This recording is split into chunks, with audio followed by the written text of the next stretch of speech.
Yes, guys. Hello and welcome to the live stream. We got the Swans versus the D's, and I'm joined by a very special guest, Eddy Corns, in the studio. Thank you for having me. How are you going, mate? It's good to have you here. This has been many weeks in the making. Yep. We've been trying to fit our schedules together. It's finally happened, and what a game we have. Mate. Sydney, Melbourne. I reckon it's one of the games of the round. Yeah, who would have thought coming into this year that Melbourne would be this good? Sydney, you sort of expected to be there or thereabouts, but they're playing the best footy so far this year. What have you made of both these sides? Oh, I mean, Melbourne surprised me. I think they're one of the stories of the season, to be honest with you. Yeah. I had no feeling of what their season was going to be like, and for them to end up where they are right now, contending for a final spot and potentially, being a top 6 team, I reckon most people have them pegged as a wild card, but they could be more depending on what happens today. And Sydney, they were my grand final pick before the season. I've loved what I've seen from them, despite all their injuries. Yeah, well, no Gordon, and they're still playing this way. Guys like Justin McInerney stepping up, and we've got the bounce straight away. Would have liked to do more of a pre-game show, but Eddy is a very busy man, rolled straight in, and here we are. So the ball's thrown up, and we're away. It's also Grundy's 250th today, so big moment for him. Do you reckon Go ahead. Grundy's one of the greatest ruckmen ever if he didn't play in the same era as Max Gawn? Yeah, probably. I was thinking about this before. He probably is like a top 5 ruck of all time. Like, obviously, Polly Farmer was before our time, and there's a couple others that probably get spoke about from the old timers, but yeah, 100%. Because he's only a 2-time All-Australian. Is he really? I reckon if Max Gawn didn't play at the same time as him, that's at least double. Yeah, it'd 100% be the generational ruckman. Melbourne just out of the middle there, just moving the ball forward, surging it forward by any means, and they had a decent look on it. Colton Tholstrop at half-back. Does well to break the tackle. And another big tackle. Can they pounce off the turnover? Warner just scuffs the kick. Blakey's having a massive year. Borderline All-Australian, and he's pulled it. So the first score of the day goes to the Swannies. He's one of the more dangerous players in the AFL when he gets the ball around that area. Yeah. Just outside 50. You don't want the ball in his hands. Yeah, the running mechanics of him are unreal. Just like genuinely looking like a gecko when he runs, hence the nickname. It's a nothing kick up the corridor, picked off by Mills. Mills is a weird player for me. He's a bit of a blind spot. Like, what does he do? Like, he's the captain of the club, and he's just like rolls through the midfield, a bit of half back, but because there's so many stars in this team, he's just a role player, isn't he? Yeah, and you know what? When there are so many stars, it's good to have a few players like that. Yeah, that you are do just need them. egoless and happy to do what's needed for the team. Very true. Cozzie's going to work the ball out of defence for the D's. Van Rooyen takes the mark. What do you think of Jacob Van Rooyen's season so far, or just career as a whole? Not bad. It's an up and down career, but I reckon he's in a pretty good spot at the moment. Yeah. He had a great game, and that's a mark for Brody Myercheck inside 50 early. He had a breakout game against the Saints, and you just thought, here he is. He's arrived. He's that same draft class as Jai Amos, so I always sort of keep them. Really? That surprises me. They're both from WA as well. He feels so much older than Amos. Yeah, he has a more of a mature body, and he's a bit more extroverted than Jai. Jai's pretty insular. Here we go. Thank you guys for joining in the chat. Make sure to hop in and have your say. Thank you guys for joining us on this Sunday Arvo. Brody Myercheck misses to the near side. So 2.5 The minutes most in. skillful game of football we've seen so far. It's been a bit up and down. Yeah, how's that for a kick? Just absolutely flower bags. Who can win the footy here? Jake Lever playing a very important role as that main key defender now. Crazy that May's just gone out of the AFL into local footy. Like, Oh, oh my days. That was like a Toby Green gone right type scenario. My check spins out of a tackle. Sparrow, ducks, weaves, kicked forward. And Latrell's there again after almost taking mark of the year. He's just popped up in the forward line. The D's are all over him here. What can this guy be? What is the ceiling for Latrell Pickett? He's Because just... you see things like that Yeah. attempted specky that almost is mark of the year, and then he makes his way down in the forward line and takes a nice contested mark. This family, it's unbelievable. Yeah, no, 100%. Like, what he's shown this year in his first few games, he could be anything. Yeah. Just so dangerous. Zippy can pop up at a moment's notice. Here he goes for the first of the day. Strides in. I think it's going to pull left. It's hit the post. It's probably one thing that Melbourne would be looking at, really hoping he starts to maximise his opportunities, because he does probably get 2 a game and he hasn't quite capitalised them as they would have hoped for this season. So obviously very young, but that's definitely something that Melbourne would be trying to drill into him and improve his goal kicking and just definitely maximising his opportunities. Yeah, his talent's there, no doubt about it. Bit of a bolter in the draft as well. He was projected to go in the 30s. I'm pretty sure Freo were pretty keen to take him. And then pops up at pick 12 in a pretty average draft year. And they haven't missed on that pick at all. So he's going to chip it around the back now, the Swans. It's an interesting part of AFL where, like, I love American sport. The AFL is so much more open to taking family members and father-sons. They're much more emotional with those type of draft picks. Loyal. Yeah, loyal. Or in America, like Latrell would have fallen into the 30s and Melbourne probably wouldn't have taken him. So Say that to Bronny James, mate. Pick 60 in the draft. Well, there are exceptions. In the NBA, if you've got the best player in the league and like Giannis, they're going to take his brothers. Yeah, if you've just got to keep him LeBron, there. you're going to draft his son. But especially in the NFL, like that stuff just doesn't happen very often. True. Chandler's out the back. They could have numbers, options. Playing back shoulder, Van Royen. Intercepted well, and it's going to go over the boundary line for a throw-in. Swans did really well there.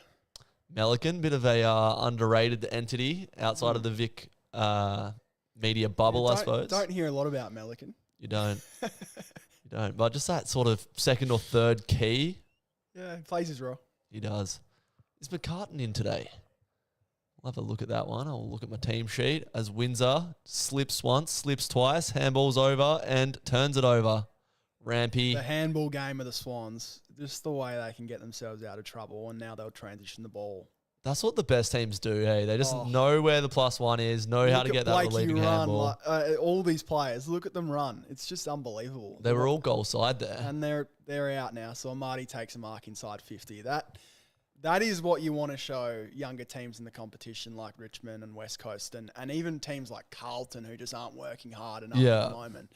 The work rate of the Swans there was unbelievable, and they get a lightning fast transition to Amati, who should go back and kick this. Yeah, just from a stoppage in their defensive 50, they've just absolutely whizzed it from end to end. Joel Amati feels like a player that can just explode at any time or doesn't show up. So he is like that, isn't he? He is. He's trick or treat. And he kicks it. Yeah. In the fall. So probably the latter there. Shout out to everyone watching at home, wherever you're watching from. Someone says, I forgot to turn on my camera. I haven't. It's definitely on. I think I hope so. You need to turn up your brightness, mate. Is that Turner with it in the back pocket, number 10? Let me get up my little team sheets here. It is Turner. Windsor. He's one that just hasn't got going this year, really, has he? I don't mind him, though. He's I a reckon gun. There's something there, but yeah, you're probably right. He hasn't quite unlocked that this year. Here's Latrell again. Yeah, try to sort of handball it onto himself. Blakey mops up, and look at him go. Watch Blakey run. Watch him run. He might get this back. So Cozzy and Latrell there just both cutting off the corridor. defense.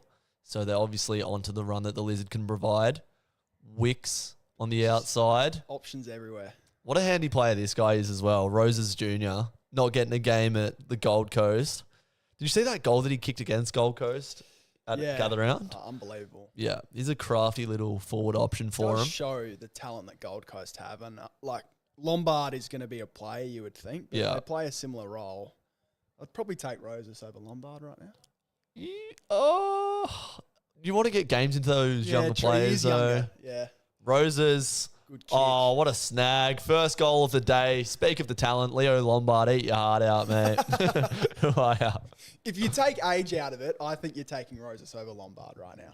Yeah, he looked unreal in that first game of the year against But it was just that one flash. He hasn't done a whole lot since.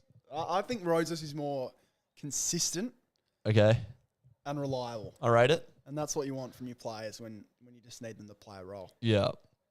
Gold Coast they haven't played this round, but the most sort of, what am I trying to say? Disappointing, yeah. With what we expect from them, with all the talent they have on the list, it's almost a case of like too many stars, not enough role players. They need to find a balance there. Do you reckon that's a thing in the AFL where you can actually have too many guys? Well, it is at the Gold Coast at the moment. Like, you've seen it in the NBA when they build super teams. Gold Coast are pretty much doing that, but they've got plenty of time to sort it out. Especially when they're young and they're not as mature maybe as some other teams that we've seen that are absolutely loaded. Yeah. It's an interesting conversation. Lever's going to work it out a half back. Got the score wrong here somehow. I swear that Sydney have kicked 2 points. Kicked it out in the fall. Ah, okay. Kicked out in the fall. Never mind. Lovely. All right, so inside 50 for the Ds. Latrell's had a pretty lively game so far, so we'll keep an eye on him, what he can do. Who's in your Supercoach team from this game? I don't do Supercoach. Really? Yeah. Okay. So there's too many things to do and not enough time in a day to do Supercoach. Like, footy tipping takes it out of me enough. I don't tip. There you go. I hate tipping. The more you know, the less you know with tipping. Tipping's one of the more overrated things in life, I reckon. Dad did his overrated list last week. That should be on there. That was a miss from him. Why do you think it's overrated? Just what's the point? It's just suffering for no reason. Compared to Supercoach, you feel like more of a genius. It's more fun, and it's actually there's a bit more strategy involved. Tipping, it's just you tip the favourite unless you got this weird feeling, and then that's it. Yeah, well, I tipped the Power the other night, and I was feeling good about it until the last 4 seconds. How did you feel about that? Yeah, I'm not as invested in Port Adelaide as I have been in years past. Okay. Obviously still a fan, though. Obviously still a fan. Like, 10-year-old me would have almost been in tears watching that showdown. Yeah. 19-year-old me was like, oh, that sucks, but what a game. Was your heart racing at the end? It was. It was definitely racing. It was good to see someone like Joe Berry kick that goal for Port late, who needs those confidence boosts late in his career. He was picked before Murphy Reid. Yeah. Adelaide traded up for him. Sharp. Good kick. Oh, another post for the Ds. So 3 behinds to start the game. Yeah, Freo were red hot on him. And it's crazy how the fate of the universe turns out when West Coast and Port sort of swap. I can't remember the sequence, but Port were behind us. I think West Coast traded, whatever it was. We would have taken Joe Berry. We would have taken Bo Allen. And we end up having to just take the best available, and it was the best pick of the draft. Yeah. So, by far. He's an absolute freak, that boy. Ken loved Joe.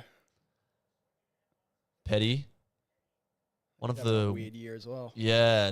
Had a weird moment a couple of weeks ago against the Lions. We never really got to the bottom of that, did we? No. I think I was listening to your old man on SEN and David King, and he just said, it was like kicking out anxiety symptoms or some bull. I don't know. Be careful. Yeah. I don't know. I won't comment on that, but bizarre one. Good to see that he's all right now. Of the world to do a little bit more work on that. Yeah, maybe they sort of got shut out. Well, was the Holland situation the same week? It was. Yeah. So it kind of got overshadowed. Yeah, 100%. Yeah. Still not at the bottom of that either. They've got numbers, I think for the best. I think we just park that one. Max Heath, 2 first names and 2 strong hands as he takes that one down. Inside 50.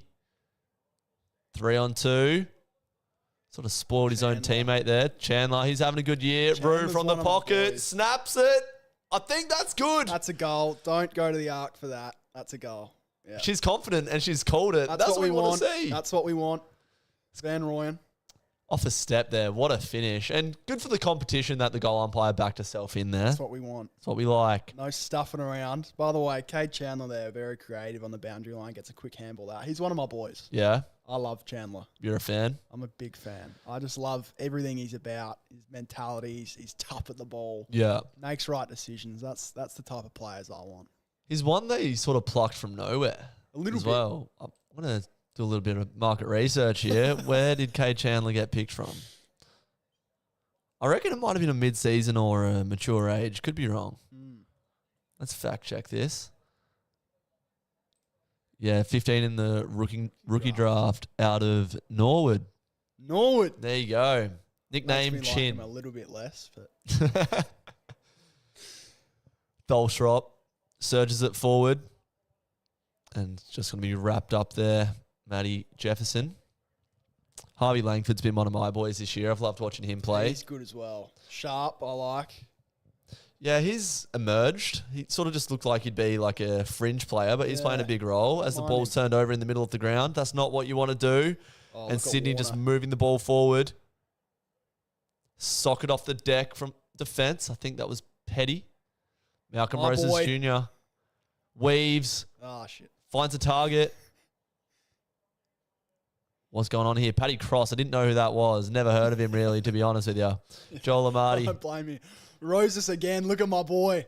You can't tackle him. Good kick. Finds row bottom. Have you ever heard of Paddy Cross? No. No. I'm not going to pretend like I have it. Yeah, I should have done like a proper commentary board for this one, and I could have told you all about him, but I didn't. So we'll work on that one.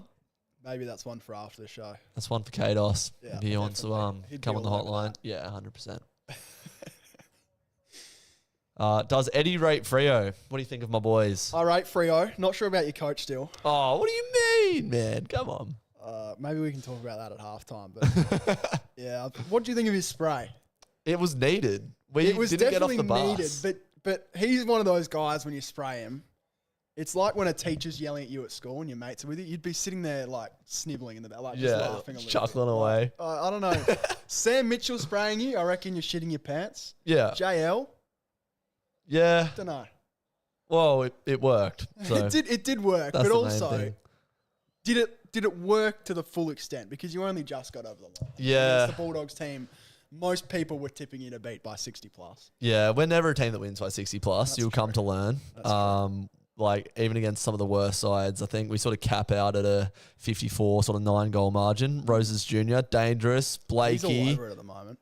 arcs around and finds a target. Joel Amati, great work there. Roses is busy. I'm telling you, underrated, Yeah, crafty player. he I like is. it. West Coast fans, I've been on Twitter a little bit the Yeah. last day, and they're melting down. Yeah. They think this is rock bottom. Do you think they're at rock bottom yet, or do you think it can get worse? I want to ask you this question because you'd probably be more tapped into the West Coast fans than I am. As a Freo supporter, you probably Yeah. hate watching them. I'm loving it. Well, yeah, yeah, true. Oh, let's see what Amati does here. Bang. Goal. goal. So they've got the first. Oh, I forgot to update that one with Van Royen. This is what happens when you present and Yeah, produce. it's tough. That's all right. 4-point margin. That's correct. Do you think it was rock bottom? They've been at rock bottom for a long time. But they just lost to the worst team in the competition after a few weeks early in the season where they looked like they were finally building momentum. There was some free agency whispers around people like Georgiades. Yep. And now it just feels like they've reverted completely back to what they were the last, 2 years. Well, what's worse, losing to Sydney by 128 or Richmond by a kick? Good question. So there's a few rocks at this bottom for them. What do you reckon where do you reckon McQualter's at? Like, He's got a tough task. Like, that list is stinky. Like, when Ruben Jinby is your only reasonable defender, your captain can't kick a drop punt, and Harley Reid's just the only one getting any attention from the opposition. Like, it is a tough task for him. that wasn't high umpire. All of their best players are so young, like genuinely like 19, 20-year-old kids. As Windsor streams out of the middle, goes bang. The D's respond and they hit the front. Great goal out of the middle there. Questionable free kick, but the D's aren't complaining. Wasn't a free kick. I feel bad for Chad. He absolutely lost it to the umpire. That's Chad Warner after it was paid. It definitely wasn't high. Hopefully we get a replay here. But This is going to be a good game. Yeah, no, end to end so far. So let's have a look here. Oh, he probably does have him over the shoulder. I don't know. Why are they starting from behind the goals? This is what I don't like about Fox's coverage. Every replay after a goal starts from behind the goal. We didn't need a behind the goals. We want the umpire call first, and then we can go behind the goals. Anyway, and they're still there. They've done it twice. You're kidding. And now I'm not going to get the replay. They missed it. Oh, my God. I can't do it. No, Fox, get it together. Yeah, maybe we need to flick over to 7+. I just can't do the ad breaks, man. You need to speak to your people. 7+ has its issues, but we're working on it. Yeah, that's right. Petty. Yeah, West Coast. So you look at their best players. Reed. Star. Yeah. Dersma. He'll be there. Did you see that goal he kicked on his left last night? So good. Jinby, Shanahan. And then you go, where to from there, really? If Stephen King was coaching West Coast, are they much better? No. I don't think they are. Nah. I have it on good word that a bunch of players there just hate playing football now because they've just been historically shit that they're just like, all right, here we go. It's going to walk into another probably pumping. Fair enough, to be honest. Logan McDonald, that is a beautiful set shot. Instant response from the Swans. So 3 rapid-fire goals in this first quarter in the last little bit. Yeah. You'd hate to play for West Coast. Yeah, but I also think you'd be surprised how many football players don't love footy. Yeah. Do you know a couple? I think there's a few out there, yeah. I reckon there'd be, of the 23 players that play each week, I reckon 5 from each team, possibly? I was going to say 17 of them would love footy and the others would be, this is just my job. Yeah, that's fair enough. I think to be a great player, you have to love it. 100%. But there'd definitely be some players out there that just consider this a job. And then there's blokes just like Nikola Jokic, NBA, different sport. True. Do you reckon he loves it? I reckon he plays into the, I don't love it as much. However, this year's made me think a little differently about that. The Minnesota series made me think that Jokic doesn't actually love basketball. Some of the turnovers late in Game 7 were just what are you doing, man? You're like the best ball handler in your position ever. He was so emotional throughout the series and don't know. Yeah. Anyway. My Boston boys got taken out today after being 3-1 up. Unlucky. Gone racing forward. Oh, puts it on the boot like a small forward. Max Gawn. This has just gone bang, bang, bang. 4 goals in quick succession and another lead change. This game's unbelievable. How was Gawn below the knees there? Straight on the boot. Sausages coming out our ears here. Does today's game decide who the best ruckman currently in the competition is? Well, I think it's already sorted, isn't it? Do you think it's gone? Oh, Latrell's injured here. Latrell holding... Ribs? Yeah, ribs. Oh, they're going behind the goals. Any other camera angles at the SCG would be phenomenal. Let's have a look at Latrell here. Is it a bit of a dog shot off the ball? Running. Not even looking at the goal here. It's all Latrell. Oh, this could be worrying. What's happening? Yeah. Is it in the celebration he's gotten hurt? Bit of Josh Tracy on Andy Brayshaw action. Oh, Grundy's just hit him in the... You know what? I reckon he's just giving him a little one to the liver. You know when boxers just get hit in the liver and sometimes you just literally can't even help it. Your body just shuts down. Can I say, whoever is doing these Fox replays, hopeless. Have a look at yourself. My God. Yeah. Okay, Latrell's back up and he's staying on the ground. So have you had the opportunity to like switch the broadcast yet? No, I've sat in the truck for games before. Yeah. Windsor. We'll come back to that. Out the front of the stoppage. Gawn's resting forward. Big spoil there from the young fella. That's William Edwards. Looks like a 35-year-old man. There is so much happening in the truck at one time. So it's really difficult to line up replays properly. Yeah, okay. But just sack the behind the goals every now and then. I reckon it's pretty easy to just jump on your little microphone thing and say, hey, EBS, we're not going behind the goals first this time. It's pretty simple. Yeah. The other thing Fox does that really annoys me is they have to get the umpire in after every goal. They have to get him doing that. We don't need it. Yeah, okay. Yeah, you don't... Oh, it's kind of iconic, though. Nah, I don't need it. Well, how do you know if it's a goal? I want player reactions. Oh, true. Yeah, that'll tell you the story. This will be weeks for Grundy. Now we've got a fucking... Oh, it's pretty weak, really. Yeah, it was. I think Latrell probably played that up a little bit. Is it a fine? Oh, probably. Greg's fine will find anything. Dolsrup finds a way out to Paddy Cross, your man. My man. It's a high ball and it's just an intercept from Matty Roberts, and they're going to get that fast ball movement going through the centre of the ground.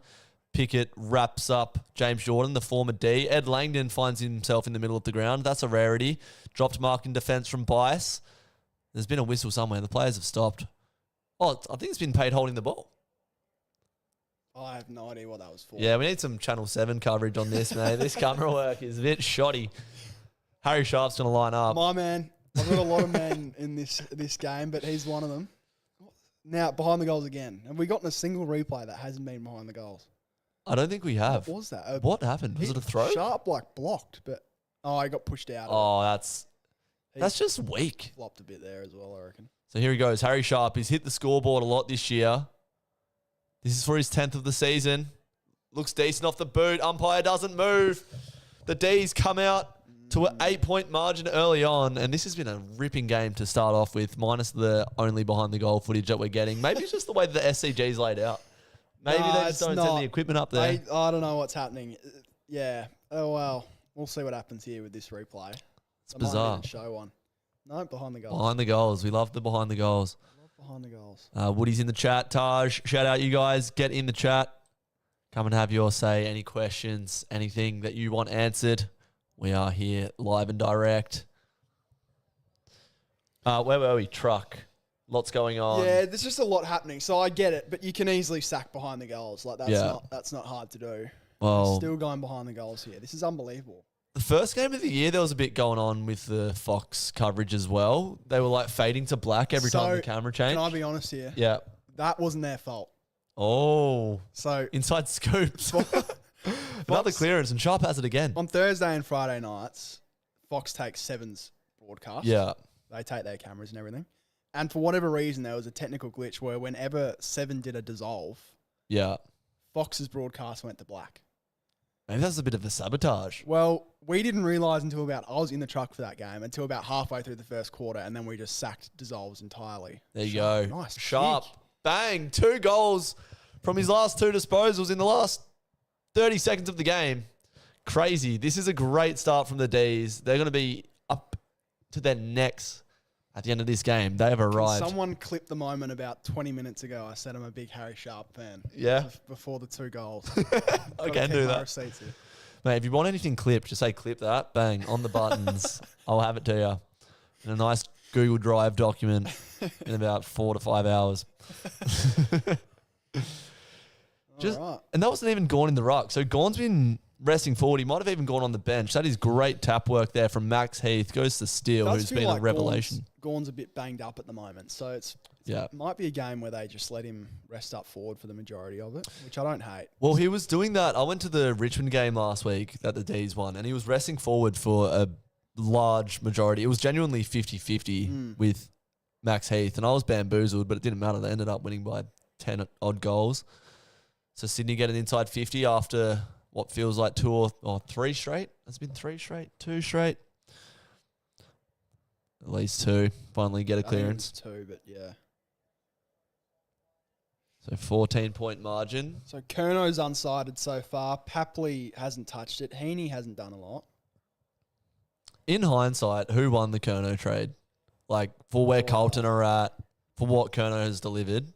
Probably Sydney, but it's hard to say. You probably can't call it until finals and you see what Kerno delivers. Yeah, in true. September, but yeah, it hasn't been a runaway success for either team. No. So far. Well, I think for Carlton, like them first round draft picks will be welcomed with great applaud. True, but Sydney might be finishing top of the ladder for the next few seasons. Yeah, so.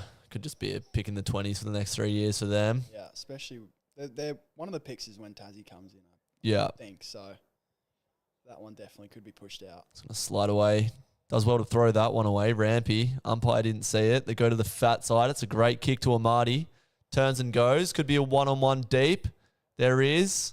Probably went the wrong option there. Kerno applying the most vicious chase I've seen in the last minute. That was shocking. Just no defensive work right there. I was just waiting for him to sort of go up a gear, and he didn't. Yeah, Yeah, he's probably not one of the better defensive players out there today, but another Not behind the goal. It was just sort of long down the line camera angle there, which we love. That's what we want. Nick Blakey with the most disposals so far. Amadi gets his Marty's hand to it. Impact. Not with the handball, though. Oh, here he good is. Punch, though. This is the defensive work we want from our Oh, key forwards. he's He turns turned it it over over. again. That's all right. I like he's in the contest. He's working hard. Paddy Cross leading the game in metres gained so far. That's our man, Paddy Cross. Making a name for himself today. Yeah, let's get a bit of research going on Paddy Cross because never heard of the man. One thing I'll compliment Fox on, Corbin Middlemas, who's calling this Yeah. game, star. Where did he come out of? Did he work his way up through the ranks? Yeah, he's from Adelaide. Okay. He called for ABC for Oh, quite a few years as Roses! Roses. Bang! What a goal. One touch off a step. And that brings them back within 8 points. So tell me about your man. Worked in Adelaide Yep. and has made his way up. He's, I think, ABC's main footy caller now. Sick. And calls a few games for Fox every week. Oh, he calls one game every week now, I believe. So, yeah, absolute star. Do you want to get into calling? Don't know. Honestly, I would. Just don't have the time at the moment. Yeah. So, Fair enough. we'll see what happens. Maybe I'll find the time at some point. I know you've just gotten into it. How are you finding it? Yeah, it's a challenge. Definitely a challenge. I love it. It's so fun. Yeah. Obviously doing it at a local levels, it takes a fair amount of prep and research. Yeah. But yeah, some of the guys I was working with yesterday were just pros. They were just so good. And How long do you reckon you spend on your prep for one game? like 4 hours Okay. probably. And that's like calling the coaches and finding the players, numbers, stats, tail of the tape. Yeah. You sort of do a lot and then you don't use it sometimes. And Yeah. then if you don't do enough, you feel like you've got nothing to use. So Yeah. still finding that balance. Kerno in the goal square, drops it, mopped up by Petty for a minus score there. But yeah, there is a lot of people doing it that are very good at it. And I've got a lot of room for improvement. So need to start reading the somewhere. dictionary. Yeah, that's it. Paddy Cross, by the way, Yep. second game of football. So Okay. medium forward, 23 years old. He's been playing pretty high up the ground so far. Yeah, I've liked his game. Highest amount of meters gained. Born in 2003. What year were you born in? 2006. 2006. Wow. Yeah. 2001 myself. So I feel old right now. What happened in 2001? Couldn't tell you. Okay. Yeah, no. I could tell you what happened in 2006. So I started remembering stuff in 2006. What happened in 2006? Just going to Subi, like Paul Medhurst, kicking Okay. about. What year would I have been? It would have been 5. So yeah, year 1. Yeah. Found love for the first time in year 1. That's a win. Yeah. Keep in contact or? Nah. Okay. She mugged me off in the end. Well, Yeah, year 1's brutal. might have to spin the block on that one then. Sarong wrapped up in the contest. Ball spills to Heaney. Done well on him so far. He hasn't had a lot of it. Barely touched it. Trell zipping about. Ball spills to Blakey. Spins out of the contest. Right-handed handball. Rhodes Cut is off just by open. Langdon, who's playing a very central role early on, it must be said. CJ with the ball in hand. Lots of confidence. Sidestep. Sends it inside 50. Van Rooyen's there.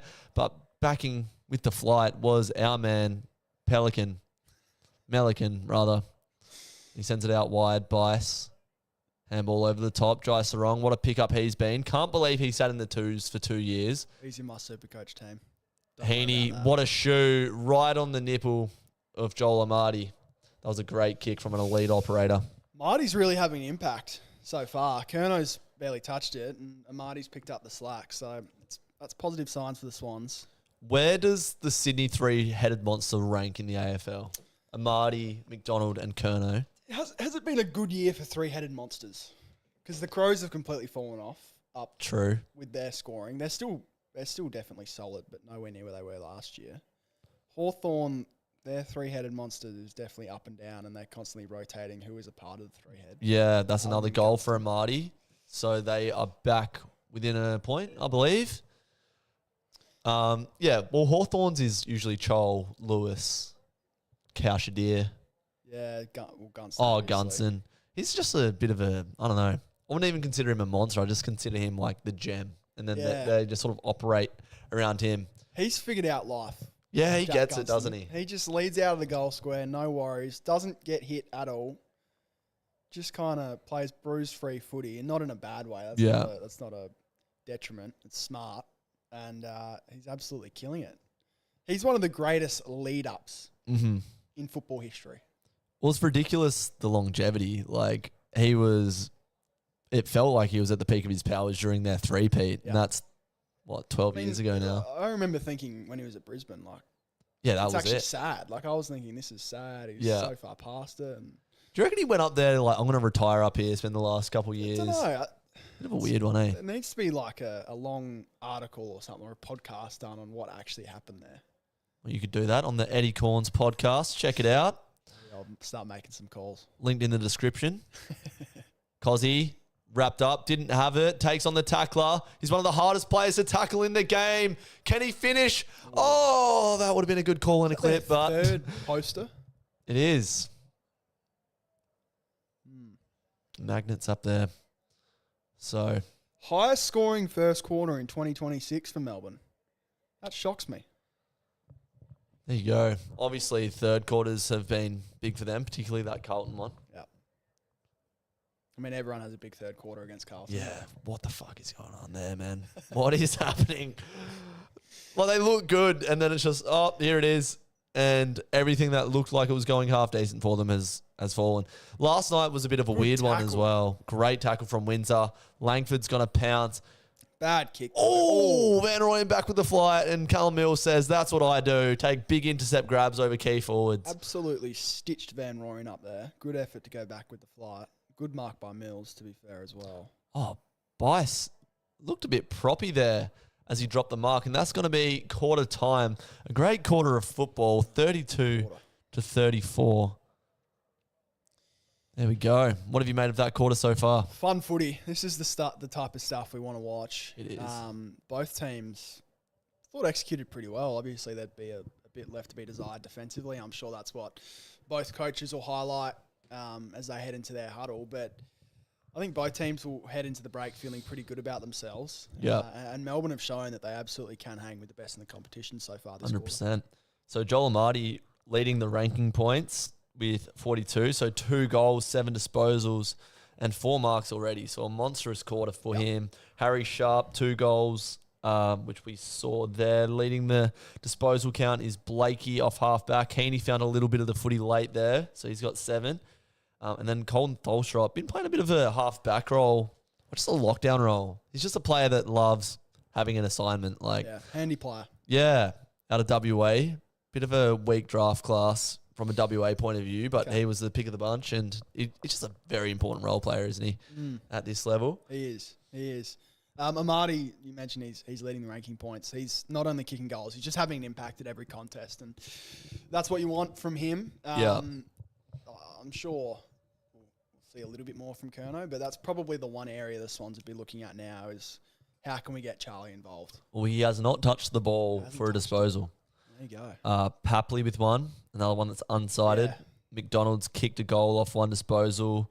Lloyd and Gussie Sheldrick, who is a midfielder, has touched the ball once. Papley was getting a bit of work done about 10 minutes into that quarter on his hamstring. Yeah, so I don't know, maybe he's feeling a bit sore. I don't know what's happening there, but he's definitely not playing that well at the moment. What have you made of his season? I don't think it's been one of his better. Yeah, no, it hasn't. Malcolm Roses Jr. has come in and said, I am the small forward for this team. Well, he's been a bit underdone, hasn't he? I think he had a bit of an underdone preseason because in that first game, he was just coming in bursts type thing. I suppose when you bring in another small forward with the talent levels of Roses Jr. and Curnow, maybe your forward line structure changes somewhat. Different avenues to goal, I suppose. You don't just have to, work at the feet of Amati all day when you got Curnow there. I'm not sure. But, obviously can build and has levels to go by his standards. He's a player that builds into a season, though, I reckon. He's definitely someone that plays himself into form. Yeah. And obviously Sydney will stick with him because he's just too talented not to. But and they probably don't have anyone below him to bring in anyway, even if they wanted to. But I think he's one of those players that will probably build nicely into the year. But if you asked him and if he was being completely honest, I reckon he'd say it's been a disappointing season so far. I haven't watched a whole lot of Sydney this year, to be honest. Obviously, watch all the highlights and footy shows and whatnot, and I know their weapons, but I haven't really sat down to watch a Swans game and take notes. So a lot of their games have been blowouts, like smashed Gold Coast, smashed Carlton. Have they played Essendon, or am I making that up? They played at Marvel last week. Let me check. Yeah, they smashed the Bulldogs. Yeah, that's right. Smashed GWS. Smashed West Coast. Yeah. Just beat Hawthorn, so that's been their best game of the year. They beat Brisbane by 40 points, and that was pretty much over reasonably quickly. So, yeah, there's just been a lot of games where you haven't had to watch the full thing. Yeah, you sort of just get the gist of it, and that's it. Speaking of the three-headed monsters, Freo's isn't too bad, although Paddy Voss has had a bit of a strange year. What's your opinion on Voss? Divisive figure. Yeah, I think you know what you're going to get with him now. I'm not sure how many levels he has to go. Like, he burst onto the scene last year. People sort of get him. He's been pretty ill recently. So we had a week off with illness and then was unsighted against the Doggies the other night. Just brings a bit of bite in the front half. But, yeah, he's definitely the third banana down there with the month that like Jai Amos has had. Yeah, okay. I do. I think, yeah, it's just a classic case of love to have them, hate to play against them type operator. Like, he kicked 6 against Collingwood at the G last year, and it's hard not to love a player that's given it to the Collingwood fans on your own team at the MCG. Like, pretty iconic season from him last year. Got Clubman of the Year, always the first to training, 6 in the morning. That's good to know. Yeah, and he's just come in and worked hard, so... if you're going to be one of those players, you have to do the work behind the scenes. 100%. It's good to know he's doing that. Amos has had an awesome year. Yeah, well, he's a very sort of confidence player. It's all between the ears with him. Okay. He's just growing in confidence year on year, I suppose. Like, or at least building maturity, getting confidence in his body. Because, yeah, he has been up and down at times. He plays a pretty tough role as our deepest lying forward, but... he's had some really good games this year against some really strong defenders. And Kingy said that Tracy has the best hand since Carey. Yep. Do you agree with that? Well, I didn't really see Carey, but I've watched a lot of Josh Tracy and he's got some sticky mitts, that's for sure. Hogan would be in that conversation, I'd say. Who else comes to mind when you think of sticky mitts? Don't know. There's a few weird ones. Like, from a Port Adelaide perspective, I always feel like Jay Schultz had good hands, but maybe that's just because he wore a glove. Yeah, I was going to say. Maybe I'm just making that up. Got a cloak, similar thing. Yeah. So yeah, there's definitely a few names, but Gawn's got pretty sticky mitts, but again, just tall, strong. I check out. What's he done? Hamstring. It's a big out. Tough. And that'll be weeks, you'd think. Yeah, if he's going to get ruled out of the game. But yeah, that's not ideal at all for Melbourne. Who stands up for them in the fourth line now? Sharp. Van Rooyen. Van Rooyen. Maybe. Got a few names that could definitely have a breakout game here, but yeah, it's big out. Well, we saw Max Heath playing ruck and Gawn resting forward, so maybe that's a bit more of an avenue for them as KO's having a bit of a moment, which happens. We haven't missed much. Just a stoppage on the half forward line for the Swans. Q2. Thank you guys for joining us at home. Make sure you're in the chat, having your say. We've got a good game on our hands here. Woody says Max Heath will be Melbourne's best pickup from last year long term. Thoughts? Where did he come from, Max Heath? I don't know. See, I'm not going to give a strong opinion on that one, Woody, because I don't know a lot about him. But he's been competitive so far today. Like, Grundy's having an outstanding year, and you haven't really noticed him getting beaten that badly. And Gawn, like you've mentioned, he's been resting forward. He's resting forward right now. Yep. Yeah, he's definitely competing. 204 centimetres. Been a few young rucks this year that have played pretty well. McAndrew's one. Yeah, of he's solid. Pros. McAndrew, do you think he's a ruck? Definitely. Yeah. I don't know why. He feels like a player that overthinks. Yeah. And if you can put him in the ruck, there's not a lot of thinking to do. Mm-hmm.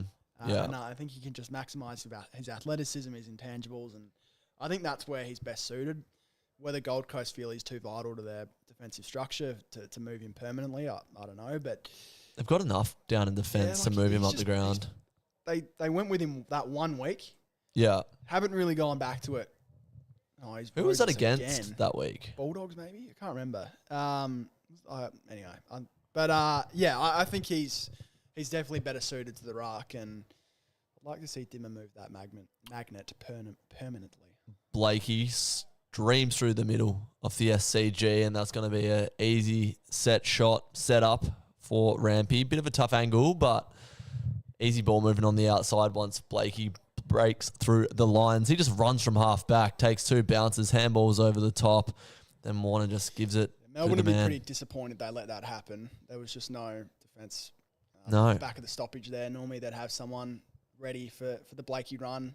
They weren't there. So, Stephen King will be pretty disappointed with that one. 4 straight from set shots so far. How does he go?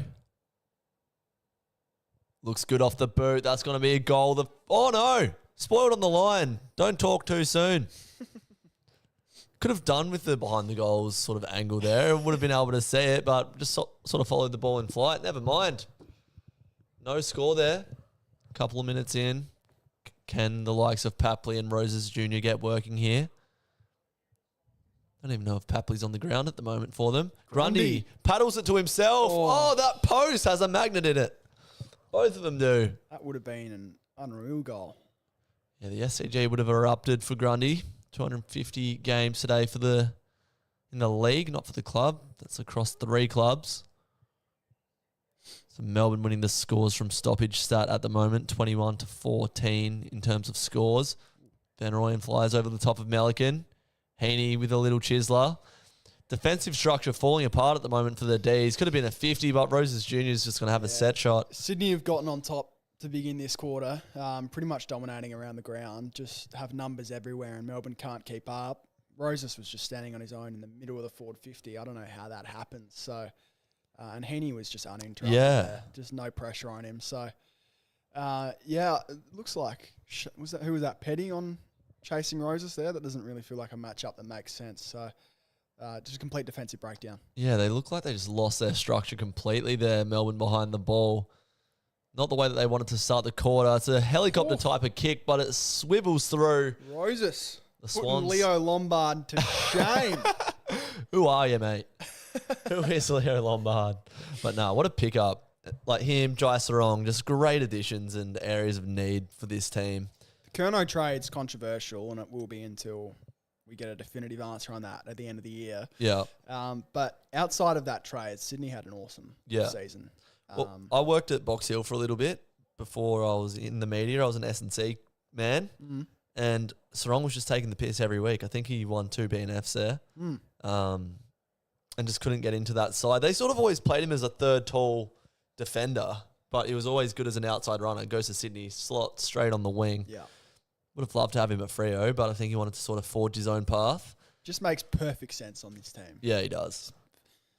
Has been maximised perfectly by Dean Cox. I know Caleb grew up a Swans fan. He wanted to get drafted. What happened there? So they decided to take a guy called Dylan Stevens instead, and that was that. Everyone on the Sydney selection panel was like, yeah, Sarong. Let's take Sarong. And like the top guy, I forgot what his name is, head of football, whatever, was like, no, there's something about this Dylan Stevens kid, I reckon. Does he still have a job, that bloke? I think he does. That's unbelievable. Yeah, terrible call. But they're not lacking midfield options, are they, really? But Sarong would be handy. In America, that guy would have been sacked. Yep. Year afterwards. Don't think we're ruthless enough with our list managers. And there's a few really... Oh, I like the loyalty. There's a few really dumb ones out there, to be honest. Langford, Melbourne get an inside 50 after being on the back foot. Oh, crunching spoil. Van Rooyen is taking some hits. That was William Edwards again. Does well to get the footy, I think. He does. Back with the flight. Neil Erasmus-esque, if you don't mind. Oh, he does collect. Yeah, he definitely got hit in the head. Yeah, collect him on the way through. It's his second going back with the flight, getting cleaned up. Van Rooyen. What are they going to call here? Free kick to James Jordan. So who do you reckon he has the job on today? Oh, don't know. There's a few options. Like Well, Cozzy was standing the mark, so Pickett's the obvious one. yeah. Yeah, he's been pretty quiet, Pickett, so maybe that is who he's chasing. Heaney finds McInerney in the Look at the corridor run. to Blakey. That's just a training drill there. Oh my God. And our man Papley with his second touch of the day to Roses Jr., your man. This is a breakout game for Roses. These last 2 kicks he's gotten have been probably the easiest of his career. He's just been left alone. I don't know what's happening with Melbourne's defence. Just the run is overwhelming Melbourne. Yeah, they had 3 people open in the forward 50 just then, and Papley went back, took his pick, and found Roses, who we think will go back and slot this. He's been accurate so far today. Only 5 disposals, but they've all been very impactful. 3 goals for the day. This is for his 4th in 2 quarters, and he's kicked another one. Malcolm Roses Jr. asserting himself, making a name in a massive game of footy. Sydney just all over him to start this first 5 minutes of the quarter. Yeah. It's been way too easy. The pressure has just dropped for the D's. I want to watch what happens here. We're getting the behind the goals replay. Of course. It's just, yeah. Roses just made just a few defenders falling asleep there. It's pretty inexcusable stuff, but it's always hard to defend the overlap handball that Sydney have. And, Blakey was streaming through the middle of the ground without any sort of pressure on him. So that's always going to be difficult to defend. But some worrying signs here to begin the quarter. What are they doing to put blocks on for Blakey? That's my question, because he's just running out of halfback unopposed at the moment. The speed they have, though, and the footy smarts, where it always seemed like they know where their runners are. Yeah. And you watch a few teams in the AFL that look unorganised and, just unable to kind of ever find the open target. Sydney is the opposite of that. They always know where their running players are, and they're always going to find them. So they win a clearance here, the D's. Cozzy on the junction of the 50 and the boundary. Send it to a dangerous area. Free kick paid. It's going to be paid a goal. That's Matty Jefferson. I think there was a bit of holding off the ball. They take advantage and kick a very easy goal. Great in the end. kick from Pickett. He was falling out of bounds, went around his body and just put it to the perfect spot, corner of the goal square. I think it was a free kick and a mark. So either way, take your pick. Get a goal there. It was Cozzy winning the clearance there, just with a little volleyball sort of, not a set, little. I don't even know what you'd call that in Feels volleyball. like now's the moment to swing Gawn back into the middle, because 100%. it just seems like Sydney got on top a little bit in the midfield. I reckon Melbourne's got to assert their dominance there. They get that goal from a centre clearance. You might as well keep the momentum going and try and really assert yourself in the midfield, as Fox show the same replay 3 times in a row. Which is a bit confusing to me, but... You called it. Gone back in the middle. Can they get another clearance here? Sharon doesn't bounce away of McInerney, who's pushed without the footy. Wins it anyway. Handball up. Doesn't find his target in Jordan, but it spills out to him. McInerney, forward handball. Jath wraps up Wicks. Row bottom handball out to Roses for his 5th. You taking the mick. Malcolm Roses Jr. blossoming before our eyes. He's kicked 5 for the day. What a man. So they're the 3 easiest goals Roses is ever going to get in his career. He's been left alone 3 times, and it's all because of the work rate of the Swans. They get scrappy tap there from Gawn and Grundy, basically break even. The ball falls to ground, and it's just work rate from the Swans. You look at the numbers they get to the ball, and then the way they run once they win it. Look at the 5 people there running. There's a scrap. They get a tackle, and they keep going. Yeah. Roses just on his own out the back because Melbourne are scrambling, and it's an easy goal for Roses to put 5 on the board for him. It's a great example, again, of work rate and how the Swans are the best team in the competition due to the simple fact that they are smart, they make the right decisions, and they work really, really, really hard. Well said. And there was a bit of vision there of Cozzy Pickett just walking out of that last stoppage. So, like you said, work rate needs to be looked at here. Sharp almost takes it from a kick from Windsor. Chandler, stripped by Melican, gets the handball up to Steele. Tough contest here on the half-forward flank.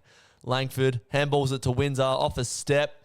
It's nowhere near goal, but it'll be a decent outcome. They're going to get a ball in their forward 50. So alarm bells ringing for Melbourne, but they keep getting clearances that are important. It's just on the outside they're getting just outworked, like you said, so far.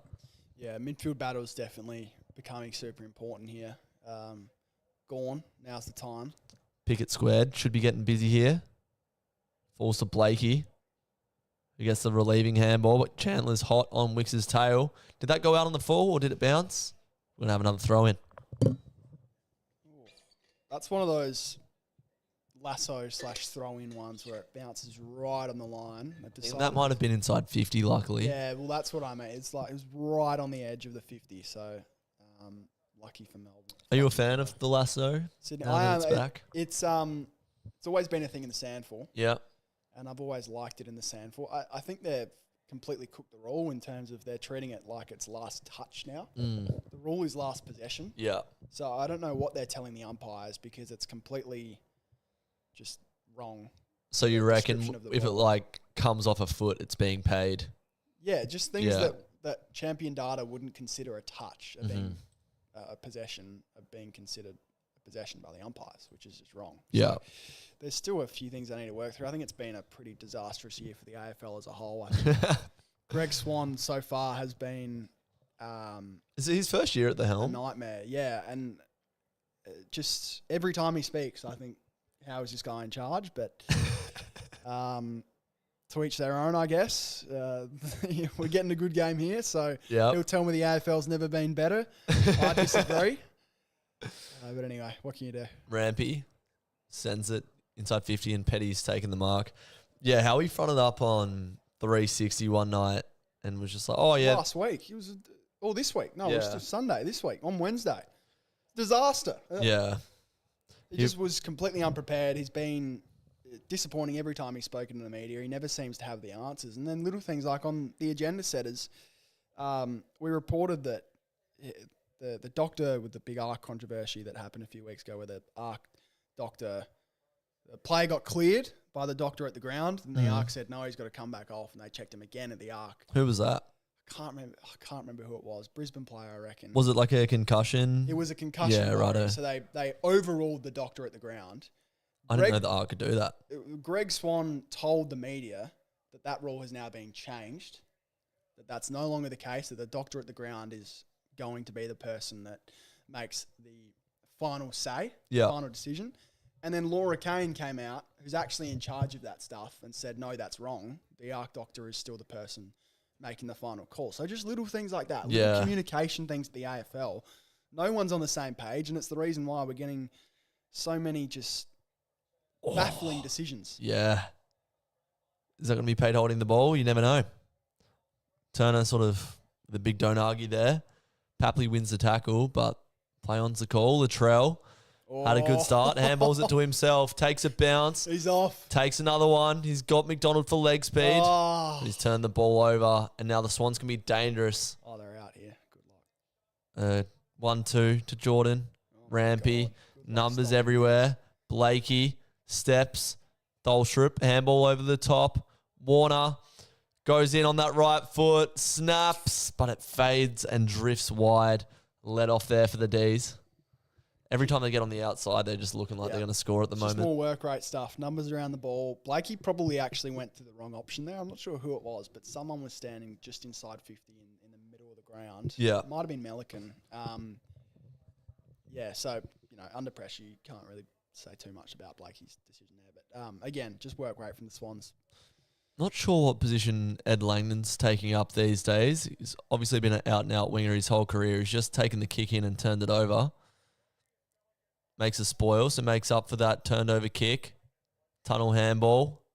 Harvey Langford pushed under it. Wins a hard ball, but turns it over. Papley getting busy.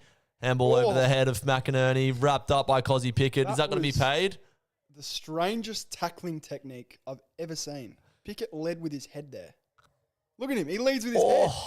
Bit of NRL about that one. Picked him up off his feet. Who would you prefer in your side, Cozzy or Naz? Cozzy at the moment. I think Naz just needs to settle in a position at the moment. He was unbelievable yesterday. So, but it just felt like in previous weeks Ross was toying with him a little too much, which is I think hurt his year a bit. But Pickett's just that X factor, and he feels like a player that if he plays well, Melbourne wins. Yeah, It's 100%. kind of that simple. I feel like he's just got a little bit more mongrel, a bit more toughness about him, Cozzy. Like, Naz probably more slick with his skill, but Cozzy, I think he's a bit more explosive as well. Harder to tag than Naz, potentially. I agree, yeah. I mean, Naz can take you anywhere as Papley kicks around the corner and slots it. Bang. My God, good kick from Papley. The Swans are well and truly on top in this quarter. Yeah, like Naz can drag you to full forward. He can take you to full back. He'll take a couple kick outs. He'll just run you across the ground and he'll frustrate you constantly. As soon as you feel like you're getting on top, he'll swing forward and kick a goal. Cozzy can do the same thing. So he probably can't go back like Naz can, but he can certainly go forward. And, you know, trying to chase him around in the pocket would be a nightmare. And following him in the midfield would be just as hard. So they're both incredible players. I reckon I'd probably take Pickett right now. Yeah, 100%. Let's have a look at his stats because it actually hasn't been the best game or the best start by his standards. Yeah, 8 disposals, no goal, 2 tackles and a big one there. But Papley with the goal for the Swans. They pull out to a 3-goal margin after a great start from the D's. Papley running to the bench here. It's definitely a bit sore. Definitely. Shaking the head. I told him to go back out. Oh, he was ready for a spell. Did he come off in the end? I reckon he might have. Fox again, just, you know. I'd like to see the full picture, but that's okay. Never mind. Ball 1 at half back by Sparrow. Steele with the handball. Gets it back from Windsor. Kick down Roses, the line. he just get hurt. He fell over. Sarong playing back shoulder. Swings out of the tackle strongly. Pressure from Chandler. Holding the ball paid. That's your man, Chin, out of Norwood. Great nickname. Who's got the best nickname in the AFL? Best nickname is in funniest or? Just best. I feel like it's a bit of a cliche one, but like Nick Watson, the Wizard, just is so fitting. That's right. That's the right. And it's marketable. He's on ads. He's doing it all at the moment at the age of like 20. That's the best answer. Yep, I like it. What's the best nickname in sport? The big fundamental. Nah, I don't know. What do you reckon? Free kick to the D's there. I think it was McDonald in the ruck against Van Rooyen. Is that old mate Nick Foot umpiring as well? What's your thoughts on Nick Foot? I feel like you got a bit of... I'll get cancelled if I say that. Best nickname in sports. The Joker's pretty good. Yeah, Joker's cool. The answer. The answer is unbelievable. Yeah. Even though it wasn't wholly true. Yeah. Like ratings definitely did completely die out, and the NBA definitely struggled without Jordan for a couple of years. But he was amazing. So is that where the nickname came from? Yeah, he was the answer to the NBA's problems. Right. With Jordan retiring. That is my understanding of it. Who do you follow in the NBA? The Warriors. Oh, okay. Yeah, Steph Curry just hopped on the bandwagon type areas when choosing a team, or probably, yeah. Steph's my man. Yeah. So many people our age are just Warriors fans off the back of that dynasty. My other housemate that lives here is a Warriors man. How did you select the team? Was it just a bit of 2K? Nah, I just love Steph. Fair. But Nice. I'm not going to be like those LeBron fair weather fans that just kind of switch teams wherever he goes. So obviously you want to keep Steph. Don't want to see him continue the legacy. No, but I also feel bad for him. I reckon they've done pretty poorly by him last few years. So they've quite maximised his prime, trying to do this two timeline thing, which has been a disaster. Oh, that was almost a goal. Sorry to cut you off there. So Kerno gets a toe to a ball. I think that might have been his first touch of the day. Max Heath trying to handball to the sweeper, and there's no one there. That's the easiest clearance Chad Warner's ever going to have. Ed Langdon gaining some territory, running it out of fullback to the 50-metre line just about. Another turnover coming out of defence. He's done that about 3 times today. McInerney, stab kick forward. Warner's there, doesn't gather clean. Sparrow tough, stands tall, handball. Rampy's there, and it's going to be a throw-in. Warner feels like he's a few moments away from breaking this game open. Yeah. I reckon he's going to have a really dominant stretch in a second. He's worked his way into this game. Right. This is going to be a Melbourne kick. I don't know what that was paid Somehow. for. Last touch, probably. I don't know. I've got no idea. Was it insufficient intent? Again, just AFL rules not making a whole lot of sense at the moment. Heath gets his hands to it. Sheldrick cleans up at his feet. Sarong running through the corridor. Ooh. Don't argue on Latrell Pickett. Sheldrick with a flower bag inside 50. Langdon coming across. He is not a defender for mine. He gets it out to CJ. They must have a lot more faith in Sharp and Langford on the wings at the moment. It seems like Langdon is playing a role sort of on the half-back flank. He looks a little bit lost, doesn't he? He does. He's turned over the ball a bunch today as well. Oh, Pickett. Oh. Makes a contest in the end. Had a fair amount to do with it. Handball into the corridor. Options presenting. Bice sends it out to the half-forward flank and it finds Roberts. Off a step, stabs it forward. Sheldrick, after being unsighted in the first quarter, has had a fair bit of it. And Petty, that is horrible. That is... I'm writing that down. That is actually unbelievable that an AFL player just had that effort. That was... So what note? He just gives up. He gives up. Yeah. He gets one step on him and Petty gives up. He's pointing at him. That's your player, mate. What are you pointing for? It's not even Petty. Was it not Petty? Who was No, it was Kane Turner. it? Oh, Christ. Well, whoever it Still, was. make the note. Amati's kicked it. And that makes the margin a comfortable 19 points, I believe. Well, I apologise to Petty. They've got the same haircut now. Yeah, that's what got me. Yeah. But either way, that is a disgraceful effort. Is he one of your favourite whipping boys, Petty? Oh, I don't really have whipping boys, I would say. But yeah, that was... he just frustrates me a little bit, Petty, but that definitely... I apologise for yelling at you. No, I rate it. Wasn't him. Come out swinging. That's just... They've replayed it again. Behind the goals, of course. That was terrible. How many games has Turner played? Enough to not be doing that. So make sure if you're in the chat, hit like. I've got the chat up now on the right. Probably should have had that from the get-go, but we've got it now. There we go. So ball up. 8 goals straight today from Sydney in the set shot department. Just dominating in the midfield now, and it's led to them winning this term pretty comfortably. Petty, our man. There he is. Actually playing on a Marty this time. Look, yeah, very similar haircut to He's the played on a Tarantula. Marty all game. Oh, anyway. Maybe that's why the Tarantula didn't run, because Petty didn't run to begin with and he's turned around. Maybe Petty stitched him up. Yeah. We can still find a way to... Yeah, we'll go with that. They've got the +1 on the outside here. This is what Melbourne's been lacking this quarter, a bit of run. This is what they've made a name for themselves this year doing, and don't execute properly there. It was a good handball from Lever, but it led to a dangerous position and Sydney do well to stop that switch. So just flexing their muscles at the moment, Sydney. 10 goals, 565. Plays 7 goals, 446. I'm trying to whip Melbourne home here because Freo, as it stands, are on the top of the ladder. If Sydney win, they'll go back to the top. If Melbourne win, back into the top 4 ahead of the Cats and the Lions. Don't pay that deliberate just because the players are appealing. We don't need to see the ball turned over every time it goes out of bounds. Thank you.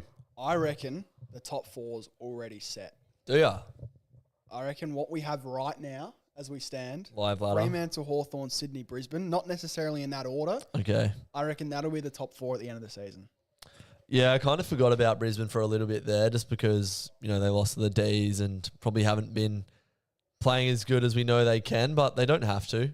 They're just going to be there in September and have all the stars, the system. I reckon they'll sleepwalk their way to a top 4 spot. Yeah, and then probably They go for didn't the get out of three-peat. second gear yesterday. Here's Warner. And he's found Kerno. Is the mark paid? That was a mark. It is. So you called it earlier. Warner about to explode and should get a score assist here. Kerno took the mick last week against the Dogs, against a pretty lackluster defence. He's probably got Lever on him today. Oh, Turner's on him there. Yeah. These defenders just absolutely nowhere, but you can't blame them when the footy's coming in that easily. Kerno needs this. I want to see a bit more from Charlie against the best teams. People call him a flat track bully for a reason. I think it's definitely a moniker he wants to shake. And putting a few goals on Melbourne would be a right start to do that, but he misses. He misses. So the first set shot miss comes from one of the highest paid key forwards in the league. How's that one? So 4 minutes left. 20 points the margin in this first half. Tholstra brings it out this time. Melbourne can't concede another one here. They've got to get back on the front foot. They've been a strong second half team this year, the D's. To think that they've taken scalps like Gold Coast and Brisbane, just crazy to think, given where most people had them. Because they lost to Essendon. Yeah, one of them does. Just one of them, though. Grundy has it on the wing. Thought about selling some candy there and decided against. Matt Roberts, probably a smart decision from a ruckman. One thing we probably forgot to mention pre-game. We Yep. didn't have a long pre-game, so probably fair enough. Simon Goodwin revenge game today. Oh, true. Yeah. In the coaching panel. Is he an assistant? Is he head of coaching? He's an assistant, I believe. I Yeah. know he's in charge of their ball movement. Now, Okay. how can you make sense that Melbourne was the most boring team in the competition after their premiership under Goodwin? He goes to Sydney and all of a sudden he's coaching the most electric ball movement in the competition. How does that make sense? Yeah, you wouldn't put that on your CV, I don't think, if you're Simon Goodwin. Like, oh, what's happened there? Oh, man. Bailey Laurie has had a stinker and the Swans are out after the D's looked like they were going to walk a goal in and Papley's got it. That was an absolute stinker. Yeah, you don't think of ball movement when you think of Simon Goodwin. Papley called to play on. And that's going to be a behind. It was strange bit of play for Papley there. He had Curnow wide open in the goal square. He took about 10 seconds to get up on his feet. Umpire in the way there, I reckon. True. Then Papley tried to give it to Blakey. Blakey said, no, hold on. It leads to them accidentally playing on. And he misses completely. Woody says he's not convinced by Hawthorn. What do you make of the Hawks? They're going to be good, Woody. I reckon once they get Will Day back and if they can get a sustained period of games, which is obviously a huge if, they're going to be right up there with the best in the competition. And I think the Hawks with Will Day are the best team in the comp. They've had a few up and down games. I get that. It's all they lack is that X factor in the middle, hey? It is. And, you know, they're obviously very reliant on health. Like if Gunston gets hurt, they're in trouble. Mm-hmm. If Newcomb gets hurt, they're in real trouble. Yeah. But, yeah, I think with Will Day coming back, hopefully at some stage this season and hopefully staying healthy through finals, they're going to be a real tough challenge to get out. Yeah, they feel like they're almost one of the most balanced teams in the competition. Yeah. With Will Day in the side. What'd you make of the report that they're out on Butters? They're not going after him. Maybe they've just made some agreements under the table with Zach Merritt and they're just all in on that. I think there's another player. Chandler, right foot, doesn't have one. Another one? Yeah, they were big on Bailey Humphrey before the year. And Yeah. he's still playing out of position with Gold Coast. I think Bailey Humphrey will end up playing for the D's. Okay. Yep. The D's are a bit of a wild card for Butters. Yeah. Bit of a wild card. Yeah. I personally think it's down to Geelong and the Bulldogs. However, if there was going to be one surprise team, I reckon it would be the Demons. Any chance he stays at your boys, Port Adelaide? He's gone. He's gone. He's gone. Port have been better than I thought they would be this year. Yeah. Particularly the last few weeks. Like they had a close loss to the Hawks. Yeah, beat Geelong. Probably Geelong should have never beat the played Crows. worse in that game, to be fair. But they did beat them and then just lose to the Crows. So, yeah, they've 100% been competitive, but I think Butters is still on his way out. You heard any murmurs from around Adelaide about the Butters situation? Or? Not really. Not more than what everyone else has heard. Yeah. I mean, obviously reports from a few random people on Butters, actually, that normally suspect would have any insight on that. But, Sydney Sweeney's here. She's back. How you going? Waving in the crowd. She was here last year for the Swans. What is she in? I'm not an actor person. She's in Euphoria right now. Oh, there you go. That'll do it. Yeah. You're a Euphoria watcher? Nah. She's got a very controversial role. Right. Do you like Euphoria? You a fan? I haven't watched the new season yet. Is the first season got good? around to it. I probably will. It's a very unique show. Okay. It's not for everyone, is what I'll say. But yeah, I think it's solid. Okay. Probably a show you want to watch when you're 16. Okay. So 8 years past the expiry there. You're probably not the perfect demographic. I finished Breaking Bad last night. What'd you think? Loved it. Second time I've watched it, but I watched it when I was 12 when it first came out. Damn. Just parents were watching it, and I just sort of chimed in, and then me and my partner needed something to watch, and she hadn't watched Breaking Bad, so I thought we'd give that one a spin again, and was not let down. Have you seen it? Yes, of course. You a fan? I've seen it. What's your favourite TV show ever? That's a massive question. Not for like epicness, but there's a TV show called People Just Do Nothing, which has probably influenced me more than... Never heard of it. It's like a mockumentary of a pirate radio station in Brentford in England. And they're just so funny. So I'd say like that. In terms of like best TV shows I've watched, there was one I watched earlier this year. It's made by Guy Ritchie. It's not The Gentleman. It was... I forgot the name of it. Come back to me. People in the chat, give me your best TV show ever. I will say Succession's mine. It's a bit of a random one. Never seen it. What's it about? Should watch it. Rich Kids. Rich kids. So yeah, it's pretty good. It's basically it's based on like the Murdoch family, but not explicitly. Okay. Yeah, it's not like a documentary or anything. I'm gonna find this TV show because it's actually like the best TV show. Mobland. Have you seen Mobland? I haven't. Okay.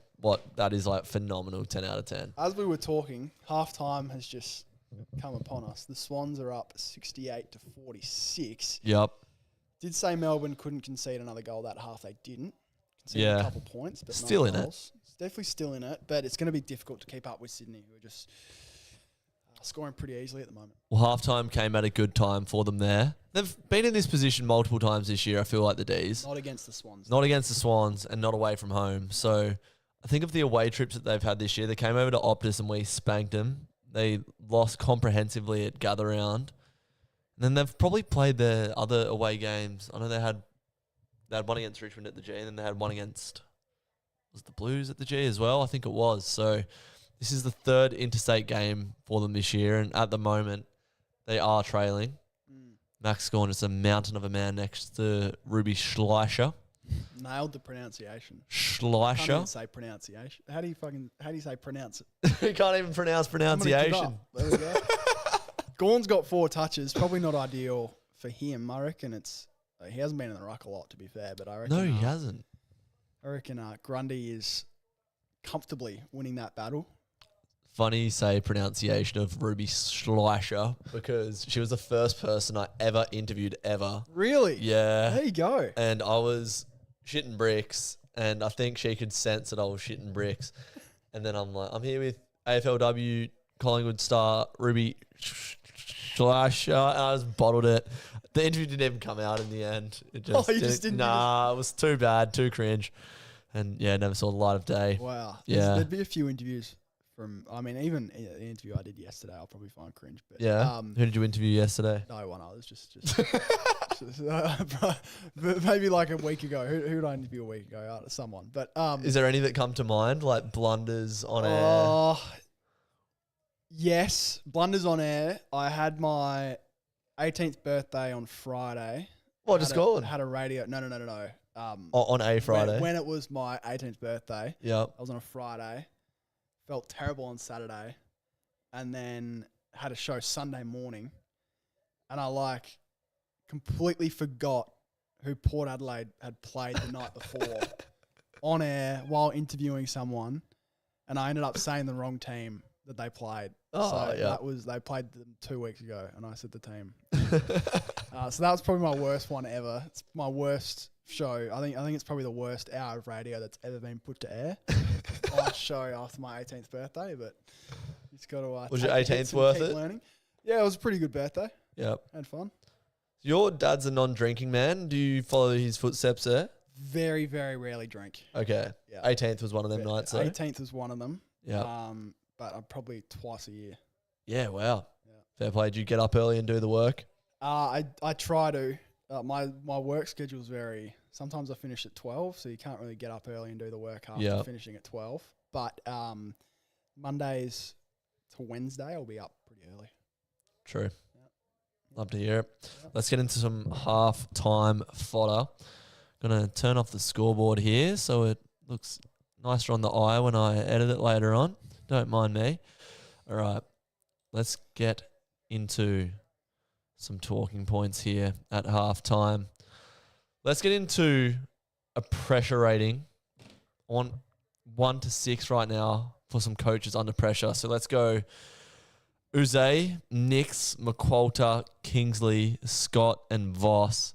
Who do you think right now is the closest to losing their job? Voss is gone. I thought after watching that game last night against the Saints, I thought this is it. They just don't want to pay him out, I'm guessing. So what's the point of really getting rid of him, I guess? How long's on that contract? He's out of contract now.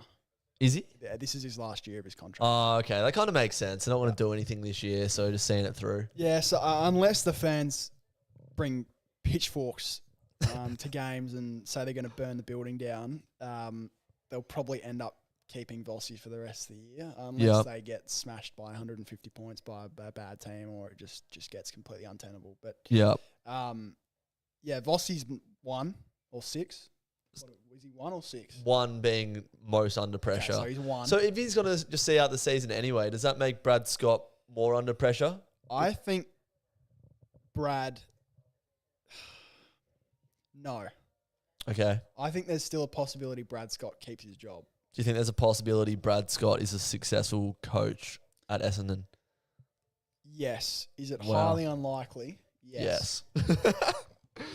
They got absolutely pants yesterday and it wasn't even competitive. And obviously Essendon have a far inferior list to the Lions. But, man, they've shown up once this year. They look shocking. But what do you really expect from both those guys? Like, Vossi lost Curnow, his best player. Yeah. Possibly. He's got Cripps, who's declined a fair bit as his star. He's got Sam Walsh, who can't play the majority of a season ever. Yeah. They've got a ton of young players out there like Dean and Smith running around who you can't really rely on to be unbelievable. They don't have many stars at all. Yeah. Well, they just get, like, Carlton, for lack of a better term. Mackay, who's uncompetitive most weeks. I don't know. I don't really know what they expect Vossi to do. Yeah. Well, some of those players, like Mackay's a 2-time Coleman medalist. Is that right? Or Coleman medalist at least once? I think at least once, but that's so far gone now. But it's there. I think they just get jaded. Paddy I don't Cripps. think it is there. I don't even think that's deep within him anymore. That player is not the same person. We've got it's just a completely different human being. Yeah. The Mackay we have now to the one that won the Coleman. Yeah, true. Wiedering's a player that was just a gladiator for them when they were half decent. And he looks jaded now. Like, he looks like such a strong player. He should be at the peak of his powers. And then you see guys like Ainsworth and Will Hayward come in and you just go, can these guys lift this team up to where they need to be, or are they just going to end up in a pack like Adam Chera? I've seen someone like Mitch. I think Mitch Clear made the argument that Vossi should be winning right now because they actually did trade in Ainsworth and Hayward, who are older recruits. Yeah. They're not moving the needle. They're okay. They're role players. Ainsworth's the gun. I like him. He's good. Yeah. He's not a star. And Vossi needs stars at the moment. Yeah. You do need those types, though, just to balance out the list. You can't just go all kid-centric. Otherwise, you end up like West Coast and Richmond. You do, but Carlton need 10 of them. Yeah. True. Yeah, again, I just don't really understand what the expectations were for Carlton before the year. And Vossi was just never going to meet them. So it's look, he's been there for a while. I think it's 6 or 7 nice years one. now. I think he coaches 100th game maybe this week for Carlton. Okay. So he's definitely been there a while, but this season in a vacuum, it just feels completely unfair, the expectations that were put on Carlton for the list they have. There's obviously decisions made for reasons that are beyond our scope, but what do you make of his just relentless action to stay on the boundary line and just sit there and sort of cheer on the boys as they come off the bench? Because I can't remember, maybe Simon Goodwin's one where he sort of stayed on the boundary line when the Ds were good. Fagan actually is on the bench pretty much all the time. So it's weird how different coaches have different styles. Feel it's partly due to the fact that Vossi is touted as the motivator, and Hansen, his assistant, is more of the tactician. Okay. Obviously, that's not working. Yeah. So clearly, change needs to be made, and whether that is Vossi going back up to the bench, to the box, maybe that's it.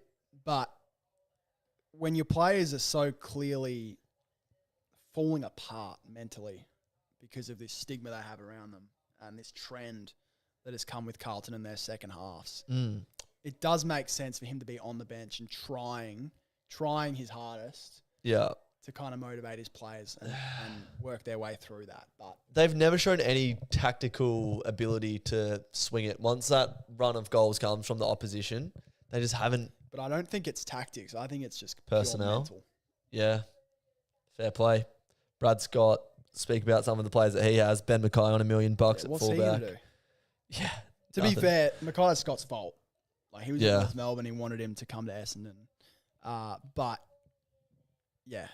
same thing. Exact same argument. What do you want him to do?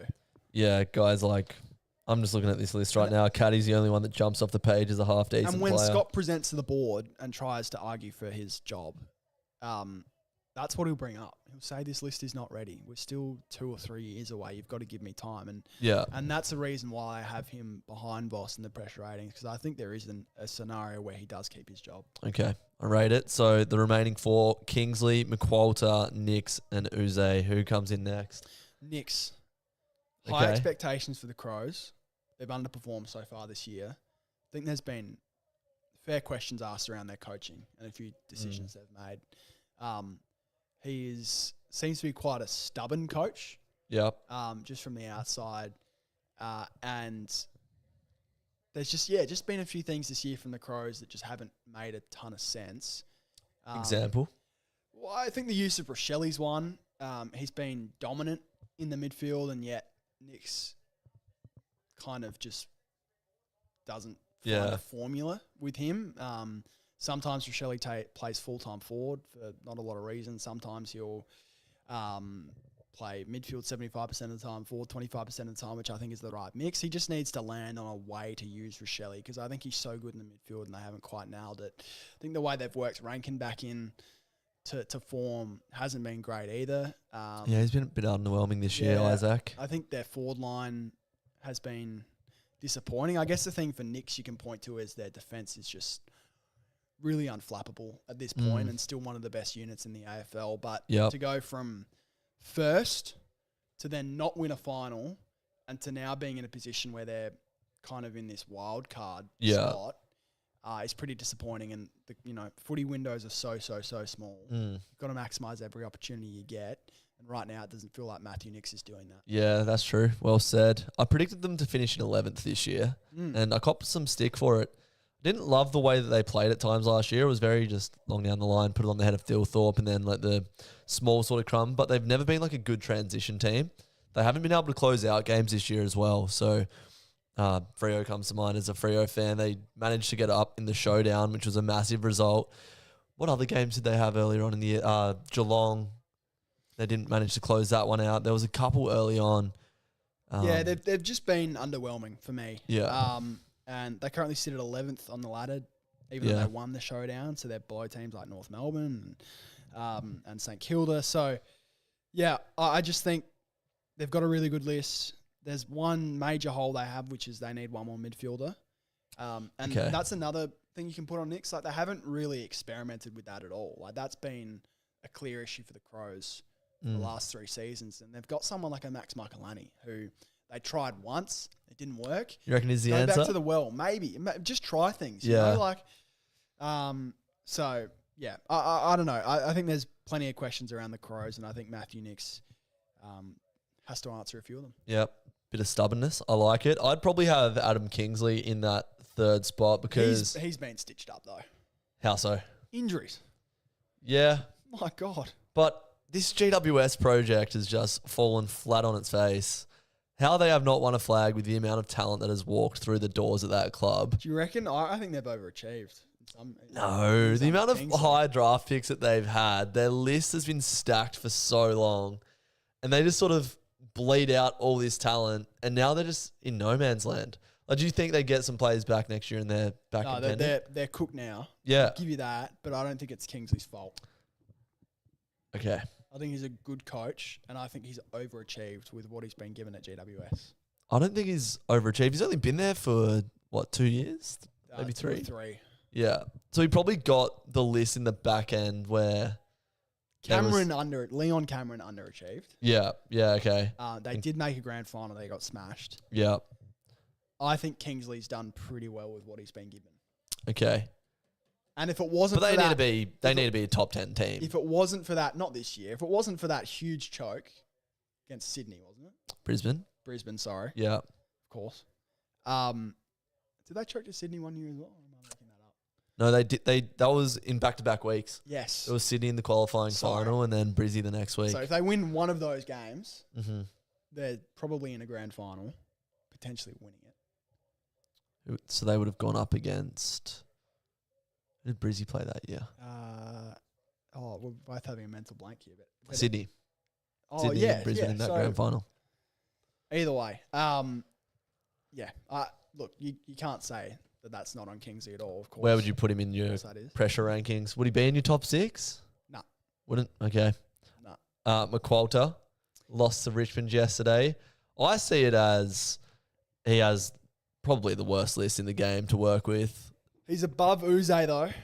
I reckon maybe it's just because the pressure the West Coast or the Perth media It's huge. put on coaches. But he's up there. Like that loss with the amount of outs that Richmond had shouldn't have happened. And the reality is there was some growth early in the year, but I think Well, they beat your boys. the fact is anyone could beat our boys early in the year. The fact is they don't know how to win yet. And they don't know how to execute late in games.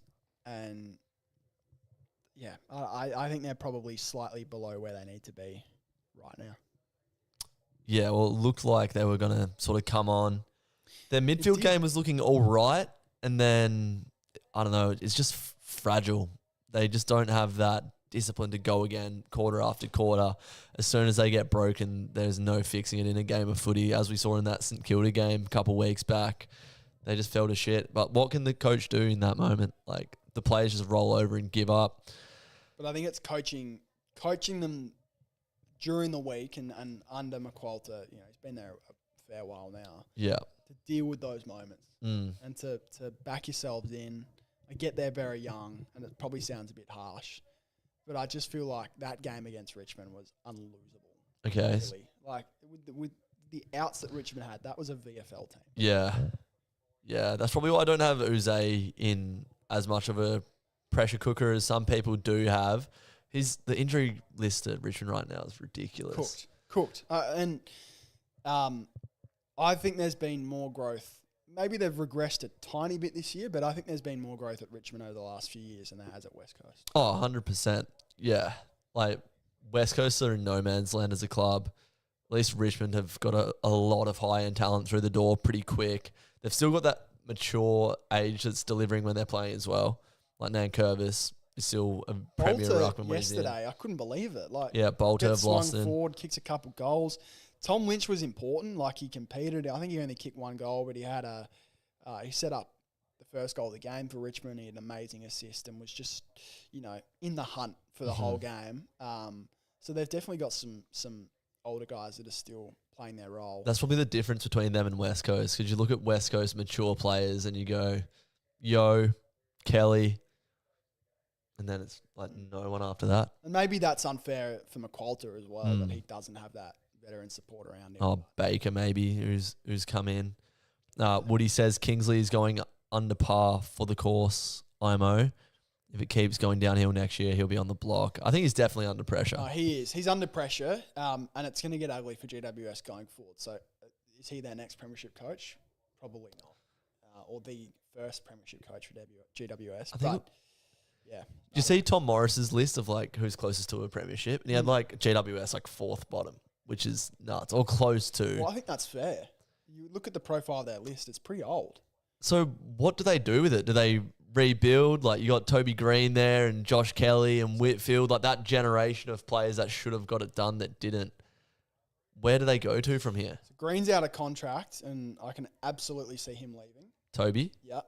I think if he makes his way out the door, you have to think about blowing it up. Yeah. And that might sound a bit extreme for where Toby Green's at now, at his age, but I just think you got to try compete as long as he's on your list. Yeah. Do you think he'll be loyal? I think he will, because I feel like he's seen that many players go out the door and shook his head at guys like Jeremy Cameron leaving the club. You also can't underestimate the want a great player like that has for a premiership. Yeah. And I'm sure he's looking at a situation like Hawthorn and he's thinking, I could impact there. yeah. Yeah. Maybe the doggies even. So I've gone, Voss, Scott. I'd probably put Kingsley at third for mine. You've gone with Nix. McQualter, where would you have him? Have him after Nix. Yeah. And then... Then I'd have Kingsley, and then I'd have Uze. Okay. There you go. Stephen King in his first year looking for a big away win, but they trail by 22 here on the Drewzy live stream. Thank you guys for joining me, and check out the Eddie Corns podcast linked in the description here as we're about to take off for the second half of footy. The D's will come out firing here, we hope. Here we go. Grundy just sockers it off the deck. And Warner picked up where he left off. Just walks inside 50. Kicks it to no one. That is a massive let off. Wow, danger signs continue to roar in this game. Yeah, they've just completely gotten on top in the midfield, and Melbourne just can't stop it. So Pickett starting on the bench here in the third quarter is a really interesting decision for mine. I think you want to capitalise early, maybe catch Sydney off guard, and having your best player on the bench wouldn't have been my call. But yeah, bizarre. Anyway. And just no pressure on the footy at the moment. CJ intercepts in defence, goes for the switch, and it's a good kick to Lever. CJ might get it back here, but Lever says, let's slow it down. Just pressure around the ball needs to be better this half from Melbourne. Yeah, I want to ask you about this. Rotations, to me, are the most underrated part of coaching in the AFL. And I think we've seen multiple times this year where rotations have cost clubs the game. I think it was against Freo, actually. Adelaide had Rochelle and Rankin on the bench up until like the 7-minute mark of the fourth quarter. Oh, really? And I actually believe that cost them the game. That's when we kicked a couple. And yes. Yeah. So there's just little decisions like that. Obviously, players have to come off and rest at some point. Yeah. When you have an opportunity to catch Sydney off guard coming out of a break, I wouldn't be putting Pickett on the bench. Yeah, you want to come out and start strong for sure. No, rotations are a massive part. I used to be a coach on the bench that used to do the rotations, and you can tell when your best players aren't in the middle of the ground, you start to lose clearance or whatever. But yeah, it's equally as important to get different looks through there. I think, like we've seen with Melbourne over the last couple of years, when you have the same three, if it's Viney, Petrarca, Oliver, it just does get a little bit jaded sometimes. But yeah, you need to find what mix works and then what players are resting forward. It's very complex, and it's not an easy job to get it right. It's not. But I do feel like as a professional league, we should be better at it. Yeah, 100%. I think that's a strength of Freo right now is we are throwing a lot of bodies through the midfield. Like, started with Sarong, Brayshaw, Young. Then you see Bolton go through there. Bont starts to get a bit of a hold on the game, and not that Matt Johnson's anywhere near that level, but just a big body that we can put through there. Murphy Reid for a bit of class. So we've got levers to pull, and it gives us more flexibility to not rely on as many players. As McInerney kicks a pretty elementary goal, and the Sydney Swans pull away to a decent lead. It's going to be tough for the D's. They've got to dig deep. They haven't really shown up since the first quarter. That was amazing from Papley. He did this little dribble kick across the ground, makes his way to Amadi, and Amadi flicks it off, which sets up the goal. We'll get a replay, of course, from behind the goal. Kick-ins today have been shocking. Terrible. That one almost worked, but... Just watch this from Papley. Makes his way out, gets the handball, kicks along the ground, puts it between two defenders, perfectly sets up the goal for Sydney. So Papley hasn't had a huge day. We've talked about that at length already. Yeah. But just little moments like that are why he's such an impactful player. I think he's sort of started to get going in this last couple of quarters. So let's have a look at his numbers now. Still hasn't kicked a goal, I don't believe. Where's he at? And I'll get around to that. Sydney again, just storming their way out of the middle. No pressure. Just completely outmatching Melbourne in the midfield. So Papley with 7 disposals now, 1 goal, 1. But all 7 of those are pretty impactful. And like you said, did well to place that between the 2 D's players. So just the setup of Melbourne right now doesn't make a lot of sense. Like, how's that happening? Yeah. Why? I don't know. You speak of midfield mixes as well, like Sparrow and Windsor in the middle when you've got Cozzy Pickett sitting on the bench. Not sure if Jack Steele was in that stoppage. Maybe he was, but not the strongest midfield outfit you could put together, I would have thought, but must be a reason. There's always a reason. Roberts takes a big mark over Petty. They just can't get out of their defensive 50 at the moment. They've completely killed Melbourne's transition as Papley gets it again here. Snaps it towards goal. Gone, the last man in defence. Fumbles. Curnow spins out of it. He's kicked it through for a behind. A bit of a scuffed kick and a let-off for the D's, who now trail by 5 goals. Feels like Sydney have kicked the last 5. Yeah, so you watch here, Melbourne just completely matched up one-on-one. They're having to kick long down the line every time. There's 0 handball game, which they've been really good at this year. Once again, long down the line, kicking to Sydney's numbers. This time, the ball falls to the front of the pack. Heath, 1-on-1. Can he win a contest here? He does. Gets it up to Van Rooyen. Tries the handball over the head. That's not going to work. Wicks, Heaney there to support. And Melican can come out with it. Drives the legs. Turns it over. Sharp applies pressure. Sparrow. They need this one. The D's off a step. That one's not going to be good enough. But a clear directive there to just surge the footy and compete down the field. It's not sustainable. Like, you keep kicking down the line to Brodie Grundy standing under the ball. He probably should have taken that mark. It falls into the lap of a Melbourne player and they get it forward for a point. That's just not going to work every single time as Sydney turn the ball over here. Yeah, it's a terrible turnover. Gorn finds Fritsch, who has genuinely been unsighted today. I've not seen him whatsoever. This is a big kick. Like, 6 touch. Feels like Melbourne are right on the brink of completely falling out of this game. But if you kick it, all of a sudden, you've got a bit of momentum and you're right back in it. They've kept the ball in their front half after a behind. 12 goals for Fritsch. He's been a dead accurate kick for most of his career. As he lines up. Strikes it. It's going to just glide across the face of goal. But 2 scores in a row for the D's. So a bit of front half footy. Need to stop that transition. So you pretty much see Blakey bring the ball in for them from kick-ins 8 out of 10 times at a minimum. The D's today have had Langdon.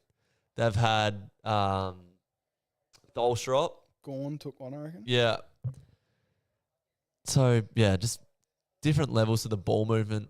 Obviously, Sydney are very elite in that area, but probably a bit of continuity. And then just method as well. Like, lots of just long into the corridor balls. And as soon as Sydney get their hands on it in that front half of the ground, they are deadly. Yeah. Over 20 minutes since Melbourne have kicked the goal now. Spearing tackle from Cozzy as KO decides to just have another moment off. My mum's paying my subscription, but I still want my money back. The D's looked like they were out there. Ball's on the half forward line as we rejoin.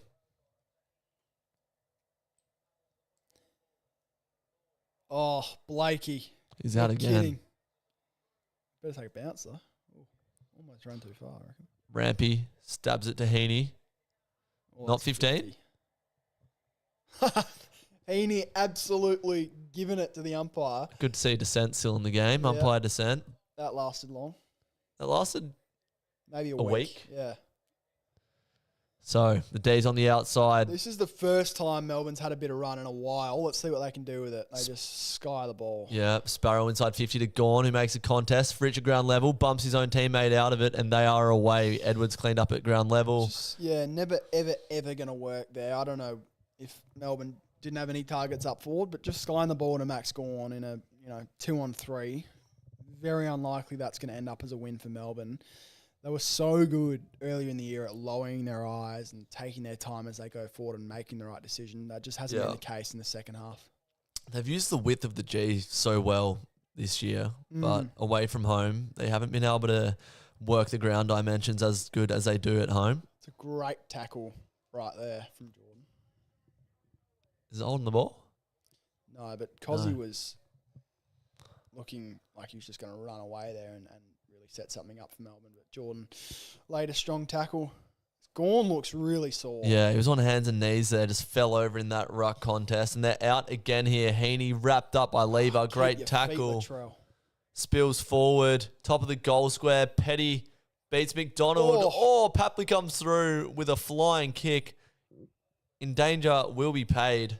I think he sort of pulled out of that last second, That's but still. a huge win from Petty. We've been critical of him all day. For the wrong reasons. It wasn't him earlier on. To win that is massive. Like, that's a back-breaking goal if Sydney get that. And once again, they go down the line, though. I don't know if they'll be able to capitalise on it. Langford's had a pretty quiet game by his standards. He's been a sort of 2 to 3 goal a day, 20 disposals winger this year, but not so much so far. Goodwin on the bench with a headset. It'll take some getting used to, particularly for D's fans. It's been a good break-up for both sides, though. Yeah, it has. Same for like Petrarca, I think. Oliver as well. It's been a win for everyone. Rowbottom. Oh, kick the goal. Oh, the hop from Petty there. Kept rising. That was like a prime Kaminga. Kerno, bang. That one hurts. Yep. Did you see that lob that Kaminga caught the other day at Madison Square Garden? I did. He just kept going up. This is getting a bit ugly now. So It's a bizarre one because they were in the contest in the first quarter and then their pressure has just been non-existent. Sydney have just been able to move the ball. Again, very good side at doing so. But they've just allowed them to do what they want. Yeah, they've completely shut down, probably since the halfway point of the second quarter, any sort of run Melbourne's had with the ball. They've just thought about what Melbourne want to do and taken exactly that away from their game. And then Sydney, on the other hand, have just gone to a different level with their ball movement and streaming out of the middle, winning the clearance battle, and then finding a few targets up forward in Roses. And now Kerno getting involved. Papley's had a few touches recently. So they win another clearance, the handball again. They've just got runners everywhere, untouched by Melbourne. Pickett great tackle from Pickett. Amazing tackle. Completely outstretched. Oh, it's a push in the back. No, it isn't. They've called it a push in the back. Was that fair? Maybe a bit of a push on the bum. Completely outstretched. Oh. It looked in the side. Melican gave Pickett a lot there. Was it Melican or was it McInerney? McInerney. Blakey has a long distance attempt on goal that isn't effective, and Gawn coming from the ground. He's looked sore all game. It feels like he's in for a rest. I think. Knee in the head. Has he been rocked there?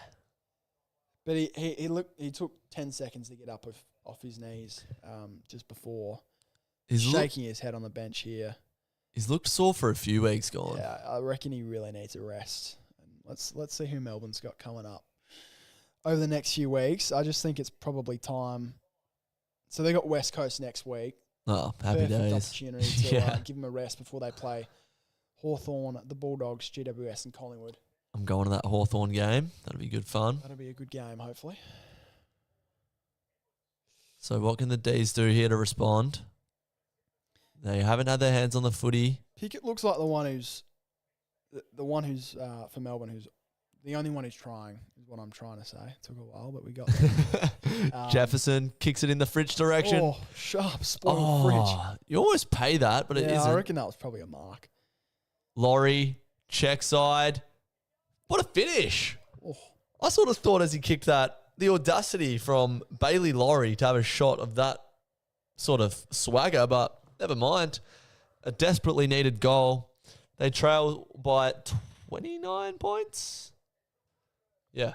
So, 5-goal swing. Seen crazier things happen. Yeah, it's just about keeping up with Sydney now. So yeah. stopping the bleeding and finding a way to score on the other end. Sydney's probably the hardest team in the competition to keep up with. So you want to see Melbourne keep it competitive here, work really hard. And again, like that goal just came from Pickett. Yeah, His run, hunting. his intent, and staying in the contest. And that's the way that Melbourne are going to fight their way back into this game, is with work rate. That was a bit of a scrappy goal, but they make it work. Much needed. This just comes from a perspective of a Freo fan, what I'm going to ask you next. But is there an element of peaking too early being costly? Like Sydney, this point in the year, absolutely flying. Freo getting wins, but not looking that great. Oh, Windsor out the front of the stoppage. Hold that thought. Windsor goes bang and misses. Yeah, it's an interesting point. I think there's a difference, though, between what Sydney are doing and what Freo are doing. I think Freo... So that's what I'm saying. I feel like Sydney right now are showing this is what our best footy looks like. Freo are just getting wins without even looking that great. Yeah, so, I definitely think they're on different levels. I think of the top 4 teams, I think Brisbane and Sydney are on a different playing field to then Hawthorn and Fremantle. Yeah. Kerno flies. Turner handballs. Can they get out of pressure here? Chandler, again, right foot. Does not have. There's going to be a lasso free kick. I feel like Sydney fell away a little bit at points in the middle of the season when they were minor premiers, but they sort of got their mojo back late in the year, ended up making the grand final. You're going to have lapses no matter how good you are. Yeah. So those patches will come for Sydney, especially with injuries, but they're without Gordon today. This team's nowhere near full strength, and they're looking pretty dominant. So it's impressive. Yeah.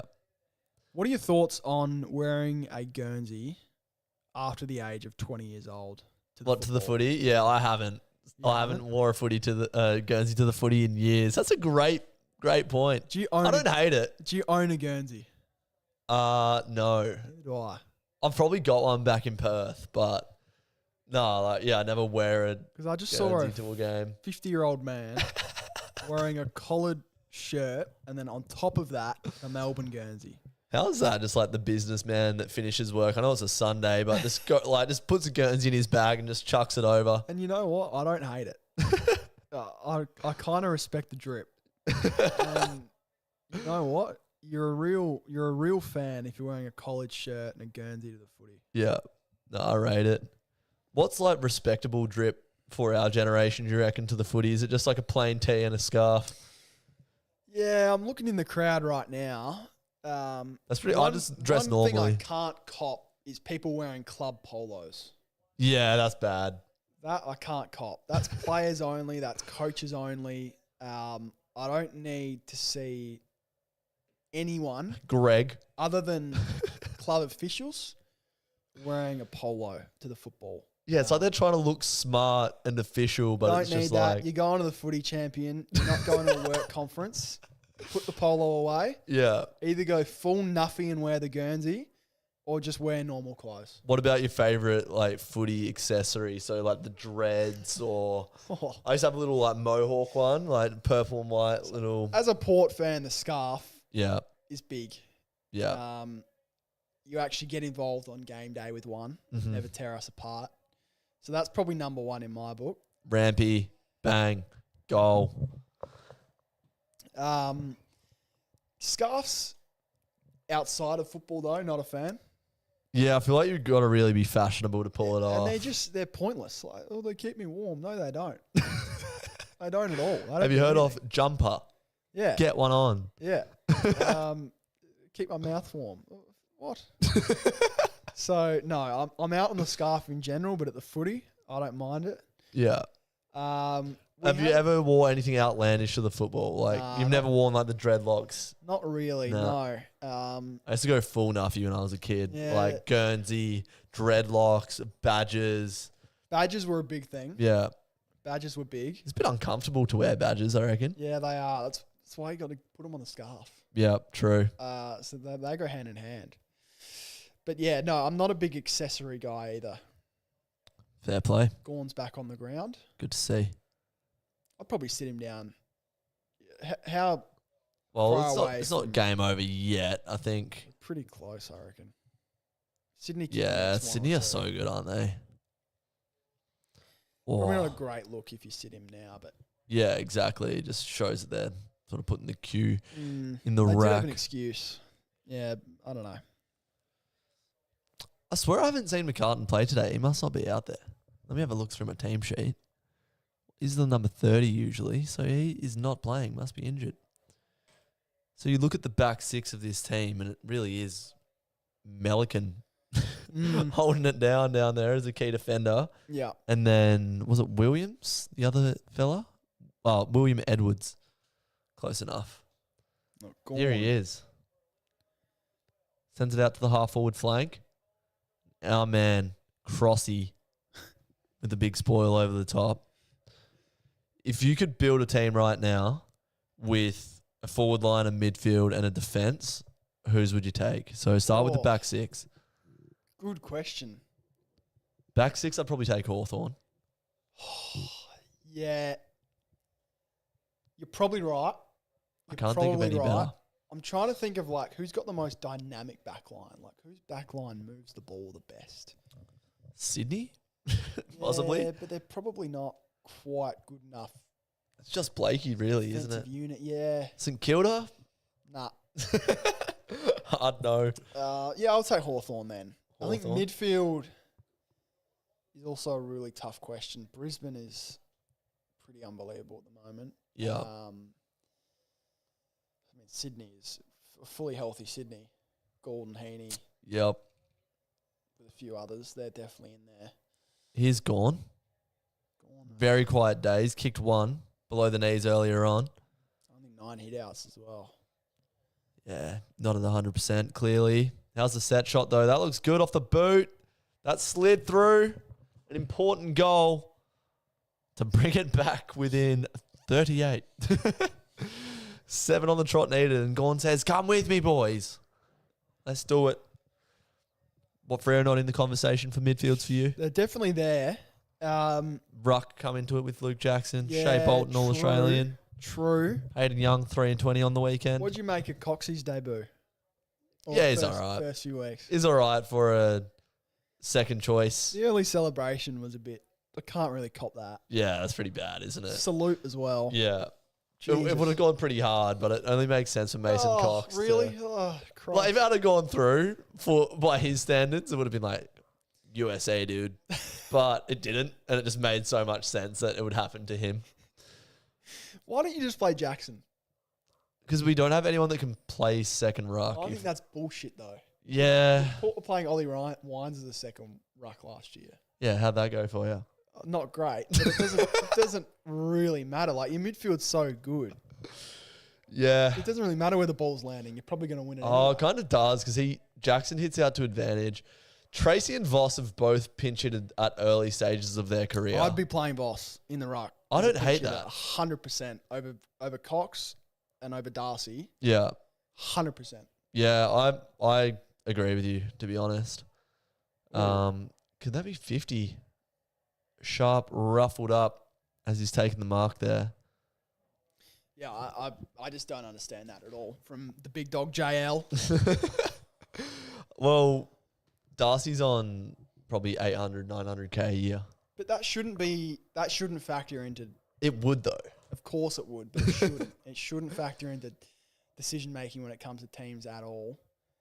Yeah, I think when you've got an 800K asset playing down at Peel Thunder, the blokes that are paying the salaries at the club and making the bigger decisions going, well, you wanted him for 6 years when we signed him. You've got him for 6 years. And they just support him. They never speak a bad word about him. As Gorn drops a sitter inside 50 that he should have taken. Do you reckon Sean's better as Skinny Sean or... Nah, Chunky. Chunky Sean. Yeah. Chunky Sean won the BNF for Freo. We're getting another replay here. What is up with Pickett's tackling today? He's led with his head on every tackle. Strange technique. Sparrow with an arrow. That rhymes, but it wasn't accurate. It was a dribbler. And the D's coming back into it somewhat. They cut the margin down to, 22 now. So it wasn't 38 before. It was 28. Now 22. My mistake. Math was never my strong suit. I dropped math in year 10, so You dropped math. drop math. I didn't even think you could do that. In Adelaide, you can. Yeah, right. You can drop math and English. What was your favourite subjects in high school? English? Yeah, righto. I was terrible at English. I Big think I just English had bad nerd. teachers. Never understood it. Never knew what they wanted from me. Teachers are so important. I reckon. Yeah. I used to be that good at math in primary school Yeah. up until about year. Up until you 5? stopped doing like simple arithmetic, like pluses and minuses. Yeah, but I was doing like year 5 math in year 3. Yeah, okay, that's a flex. That's not a bad sign. I don't mind that. Droplet Little blood 14. droplet. So yeah, but then I just got terrible teachers and it was over. Yeah. Then I got to high school and I was an idiot.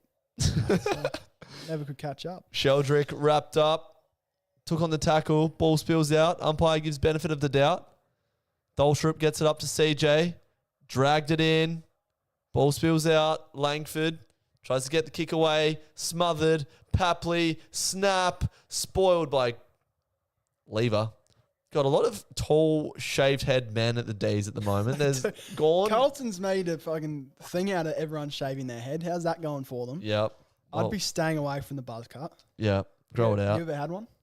Nah. You saw my last haircut though. That was, yeah, I had to change my barber after that. fair enough too. Where'd you go? So He's up the road here. Right. Yeah, I'm not going to say where I live, but yeah, up that little bit near the IGA. Okay. Yeah, don't go there. Well, I don't know if you've ever come across Vinny Briganti. He was on Big Brother, friend of the Div Yeah. 12 Rezzies. Yeah. Yeah. So he used to cut hair at Kingstone, mate. Yeah. So I used to go and get my hair cut by him, but his life has changed a bit after Big Brother. And then I just hit him up the other day. I was like, I haven't had a good haircut since you've, started doing different things. And he said, I've still got my stool at home and my clippers. So I just drove to his house and did a little cashy for me. That's good.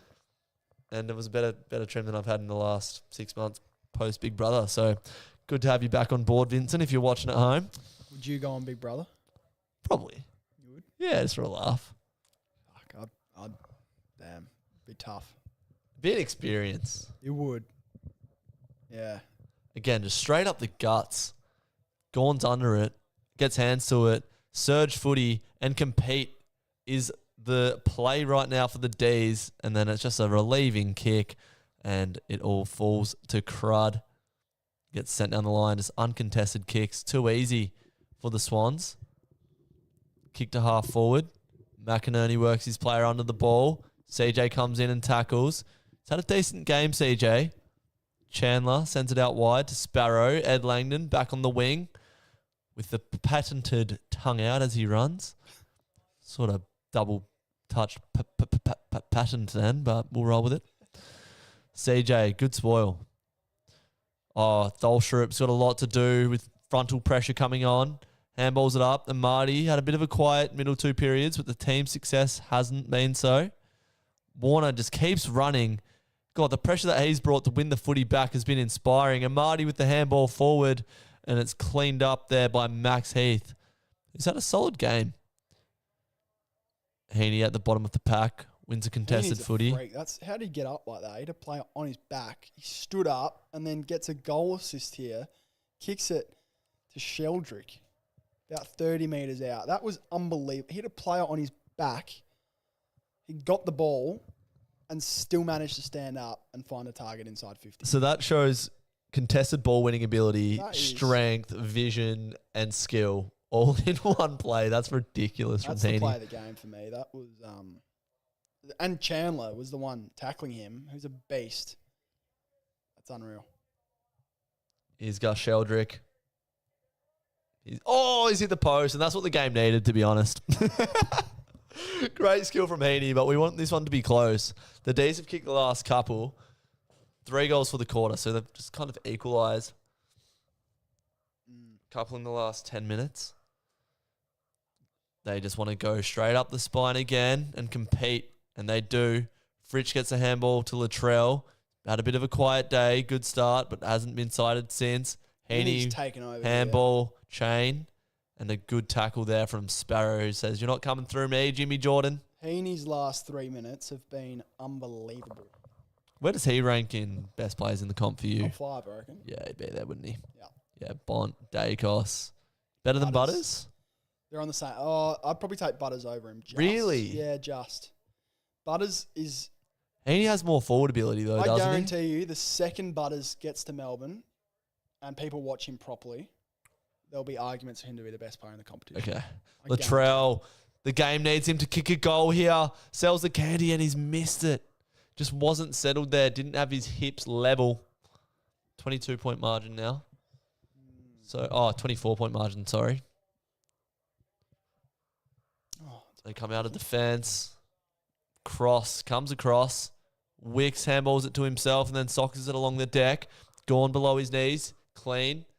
Gets it to Sparrow. Wrapped up straight away in a tackle from James Jordan, who is a very underrated tackler in the grand scheme of things, but a very important part of this Sydney team. As a role-playing mid, Latrell had his player on skates there, just stabbed at it. It never looked like going in. Here's your man, Heaney.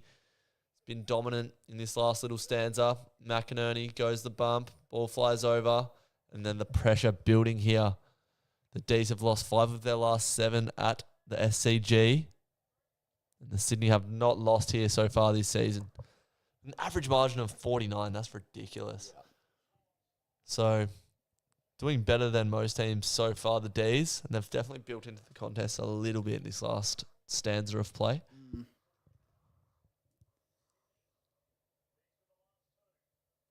Still, can he get to the ball?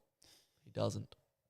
Yeah, so this is better from Melbourne. They that patch of probably 5 minutes to end the second quarter and the 5 minutes to open this quarter will probably end up costing them this game. But they've definitely hung in here, and look, they can head into the fourth quarter break with their heads held high, and they'll definitely still feel like they're in with a chance. Whether that's true or not, probably not. But who knows? Still in the game.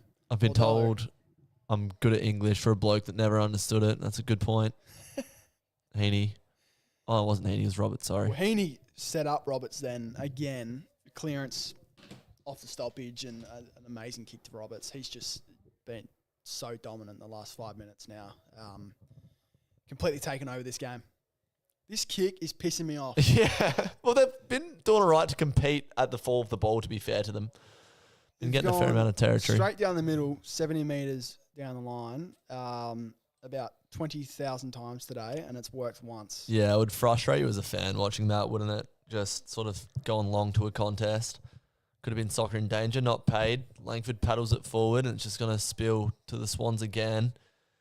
They've done well to wrap up and bring pressure there, because all it's taking right now for the Swans is one releasing handball or kick, and they've been taking that pressure away. Grundy with an underhanded punch. Langdon gives it to Howes. Steele kicks corridor. That's a kick right there. Sparrow inside 50. Cozzy's one-on-one. Oh, and that's going to be the end of the quarter. Bad kick from Sparrow. Cozzy was leading at him and he kicked it way over his head. Yeah. Had options really there. Flat after that as well. So, yeah, disappointing way to end the quarter, but things could have got really ugly there, and Melbourne hung in. Yeah, they did. I think it was even scores, but won't put a line through them just yet. Now, we sort of spoke about before our 3 best lines, take your pick, but let's do that again because we got kind of sidetracked. So, build a team by I'm going to say this right so I can clip it up properly. All right, take a team's line to build the best squad. Who's going to be your defence? I'm going to take Hawthorn in defence. Yep, I would take Hawthorn as well. Midfield, who are you going with? I'll take Brisbane. I'm going to go with Freo. Why not? Okay. Best ruck in the game. Right. Strong depth through there. And then forward line. Forward's really tough. Who are you going with? Oh, let me think. Oh, yeah, this is a thinker. Oh, keep my water bottle there. Is it rogue to go with the Crows? I think with the way Thilthorpe's playing at the moment, yes. Yeah. He's been pretty underwhelming this year. I don't want to go too harsh, but yeah, he hasn't played up to the standard I would have liked. There's an opportunity now with Darcy hurt, and even Darcy didn't have a great year before getting injured. The championship belt of the best forward in the competition is just hanging above the ring right now. What's that ladder match style? It's a ladder match. I want to see Thilthorpe climb the ladder and take the belt, but so far this year, Jack Gunston has grabbed the ladder, pushed him off of it, Yep. and Thilthorpe's landed balls first on the ropes. Tracy's run up and like sort of shook the ladder a little Tracy's bit. there. He was punching Gunston at the top of the ladder. He just fell off. Gunston's got the belt right now. I want to see Thilthorpe go ahead and take it before we pick the Crows. I rate that. Who has the best forward line then? Isn't the Hawks? No. With the small forward brigade? No, not quite. I think... Could it be Freo? Geelong? I reckon it might be Freo right now. Nice. I like that. I'm going to take Freo. Amos has been awesome. Yeah. Tracy's a star. Voss is up and down, but when he plays well, he's really good. But it's then Murphy Reid, Sam Switkowski, Shea Bolton. Reid's playing over the ground. Bolton, same thing, but when they swing forward, they're unbelievable as well. They're going to be my pick. Nice. I like it. On paper, you'd have to consider Gold Coast as well. King. Yes, you would. Lombard, maybe not Humphrey. proved. Humphrey, Miller, Ben Long. I'll take the Suns. Yeah, they're not quite there for me at the moment, but they're not a bad choice. There's no real dominant There's not. forward Last year, team. the Crows were quite dominant up forward. Yeah.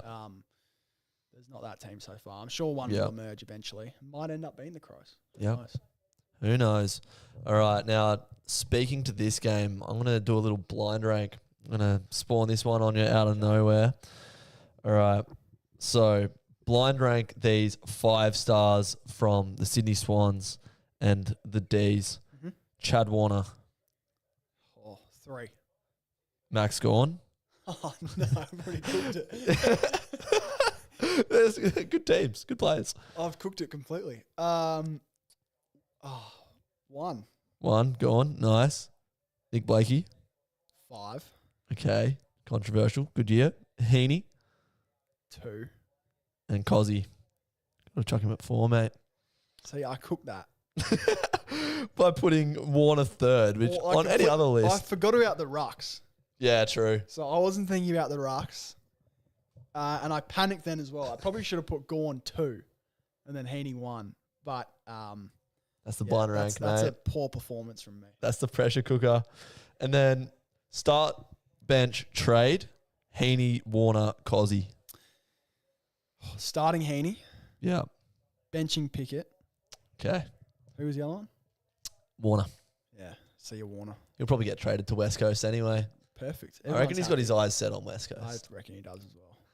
They were, like you said, looking at some potential recruits. He only signed like a 2-year contract when he did as well. So and he was definitely house hunting a little bit in West Coast. Yeah, that was happening, wasn't it? So he's not going to come to Freo, which is not anymore. No, you don't need him though. How many good midfielders is too much though? Instead of Matt Johnson rolling through there, you have Chad Warner. We got Lucas Robinson coming up in the draft, who's meant to be the second coming of 5. You're also paying Skinny Sean $800K. So where's the room in the salary cap? True. Yeah, just re-signed like Sarong and got some players on some big deals. Like obviously Walters and Fife would have been on big deals. They just retired. Where are you at in Brayshaw? He's a Jet. I don't get all this talk. I kind of went off on my podcast against people like your old man, and there was a couple of podcasts going in on Brayshaw. He isn't an attacking midfielder. He is a Josh Dunkley type. He puts blocks on, he chases, he pressures. He can find the ball, but he's not an accumulator.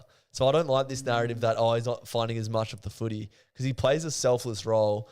And then you see guys like Murphy Reid, Shea Bolton, and Luke Jackson coming out the front of the stoppages, and Brayshaw's just doing the grunt work behind. That's where I sit with it. Okay. Yeah. I don't Thoughts? disagree. No, I don't disagree. Yeah. Having said that... Probably jump the gun on that one a little bit, Kane. Yeah, I think so. Yeah. Have words. Yeah. Might have to. No, he stands by his points, and I do rate that. But that one... It's crazy the effect that people at the top, like Kane and David King, the trickle-down effect it has through to other podcasts, because so many people have said, what do you think of Brayshaw? And it's like, if that wasn't said, no one would have taken that narrative. Everyone would have just been like, Brayshaw's a hard-working inside midfielder. But I rest my case, Brayshaw's a gun. And in that game after that was said, as we start the fourth quarter, He was dominant in the midfield against Carlton, who are a pretty decent midfield. Not a decent side, but Cozzy, pick that one out. What a start Bang. to the quarter. He gets the clearance, kicks it forward, cleans up his own work and kicks the goal. Strong start for Melbourne. They're only behind by 19 points. That's touching distance if I've ever seen it. It is. Did they trail to the Lions late and then come back to win? No, it was vice versa, wasn't it? I think it was a pretty tight contest. They pulled out late and then Brizzy sort of kicked a couple to make it close. But they're a team that plays with belief, the D's. And that's not a throwaway statement. They just throw caution to the wind at times. They know when they make mistakes, they own it, and then they respond. And they responded in that third term. Cozzy has been lighting it up and kicks a goal. Perfect start. Yeah, so it looks like Gawn's off the ground to begin this quarter. But for Melbourne, their stars have to win this game for them if they're any hope. So Pickett starts really well. They've got to get some dominance in the midfield, and they've got to get the ball in their stars' hands. They do. Bias sends it out wide to Sarong, one-on-one with Crossy, and he's happy to see the boundary line there.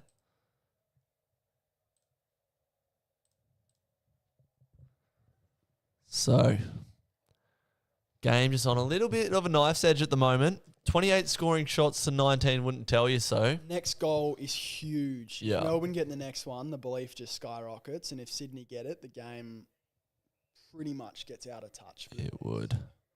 Repeat stoppage here on the wing. Let's have a look at some numbers whilst this game hits a little bit of a stalemate, a bit of a lull. Who do you reckon, just from the eye test, is on top of clearance? Sydney. Let's have a look. Yeah, they're +5 in clearances. Yeah. Equal centre clearances, though. Warner stabs it out wide. Lever. Oh, sockers it off the deck. Langford's going to do well to get there. Rides a bump, and it's going to be down the Sydney Swans end. Haven't seen a lot of transition today from the D's, have we? No, Sydney's completely shut it down. That's been the most impressive thing for me from the Swans, is the way they've defended Melbourne's transition, which has been their strong point so far this year, and it's the reason why they've won so many games to begin with. Oh, that's got to be a free kick on for Grundy, isn't it? Just holding the arm, an experienced ruck versus a 6th or 7th gamer. Don't do it. Is he going to be paid 50? Bit of chirp against the umpire then. I thought that was coming forward, but not to be. I mean, you've literally dragged him down. I don't know what you're complaining about there. Yeah. Grundy looks absolutely spent. Grundy. His family? Yeah. Grundy 300 coming up next. Don't know who that is, but... Is that not Sydney Sweeney? No. No. Just another symmetrical looking blonde. Grundy. It's a good kick. They'll get around him. It's a big goal for a big man in a big game. Yeah, that's big. That makes it really difficult for the Demons now. Good for Grundy. Deserves a goal this game. He's been pretty good. You know, Melbourne, he hasn't faced Gawn a lot, so the conversation around who's the best ruck in the competition probably hasn't been decided like we would have liked it to be. Well, Luke Jackson couldn't be out there either. There's only 2 teams that can play in a game of football. Luke Jackson's an all-Australian ruck right now. He's in the conversation. I think Grundy's been the best ruck in the comp so far this year. I'll agree to disagree on that one. And I think, I think Luke Jackson is obviously incredible around the ground, but when it comes to just pure rucking, I like Grundy a bit more. Jackson's been great this year with his hit-outs. He's been good. Not Brodie Grundy, though. Have your say in the comments. All your Freo fans will come in and come into bat. No, I think Grundy's been really good. Smooth mover, isn't he? Oh. Windsor gets a surging kick forward. Just trying to compete now, the D's. Desperation required, but plenty of time left. Having said that, Jefferson gets it to your man, Harry Sharp, who kicked 2 in the first quarter. Squares it up. Numbers there. Van Rooyen makes a contest. Numbers at the back off that pack. Kay Chandler on the left. Snaps it through. The response that the D's needed there. Plenty of time left. They're not going to go away, the D's. 6 points on the board. Trail by 4 kicks still. But the game needed it. The Game needed it.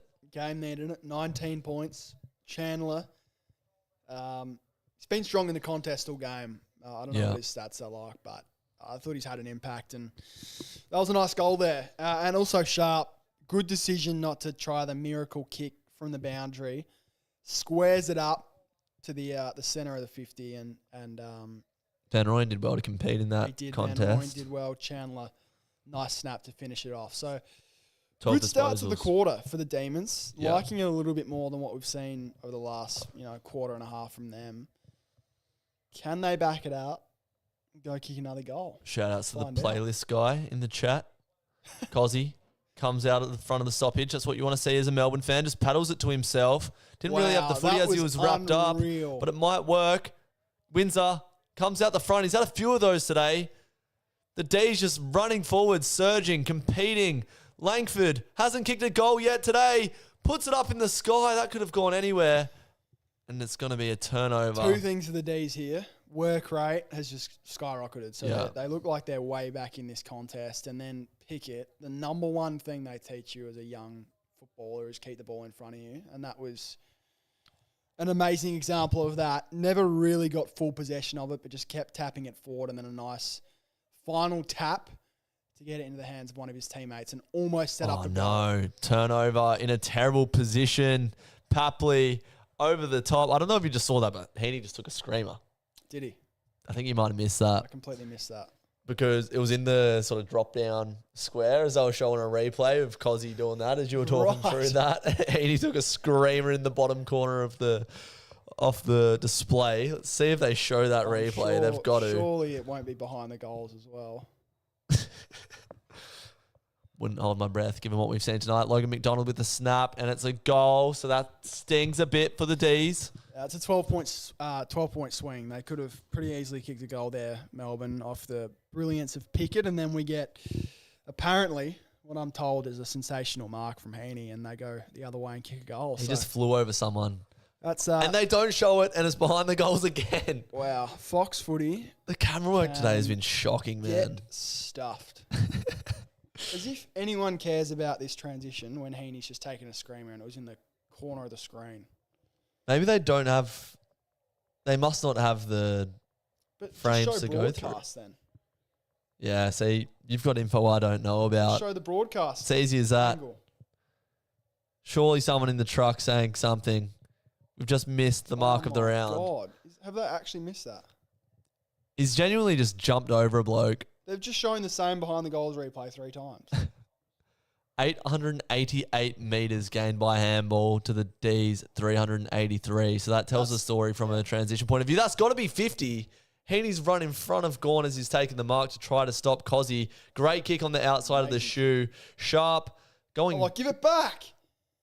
Goes bang from 50.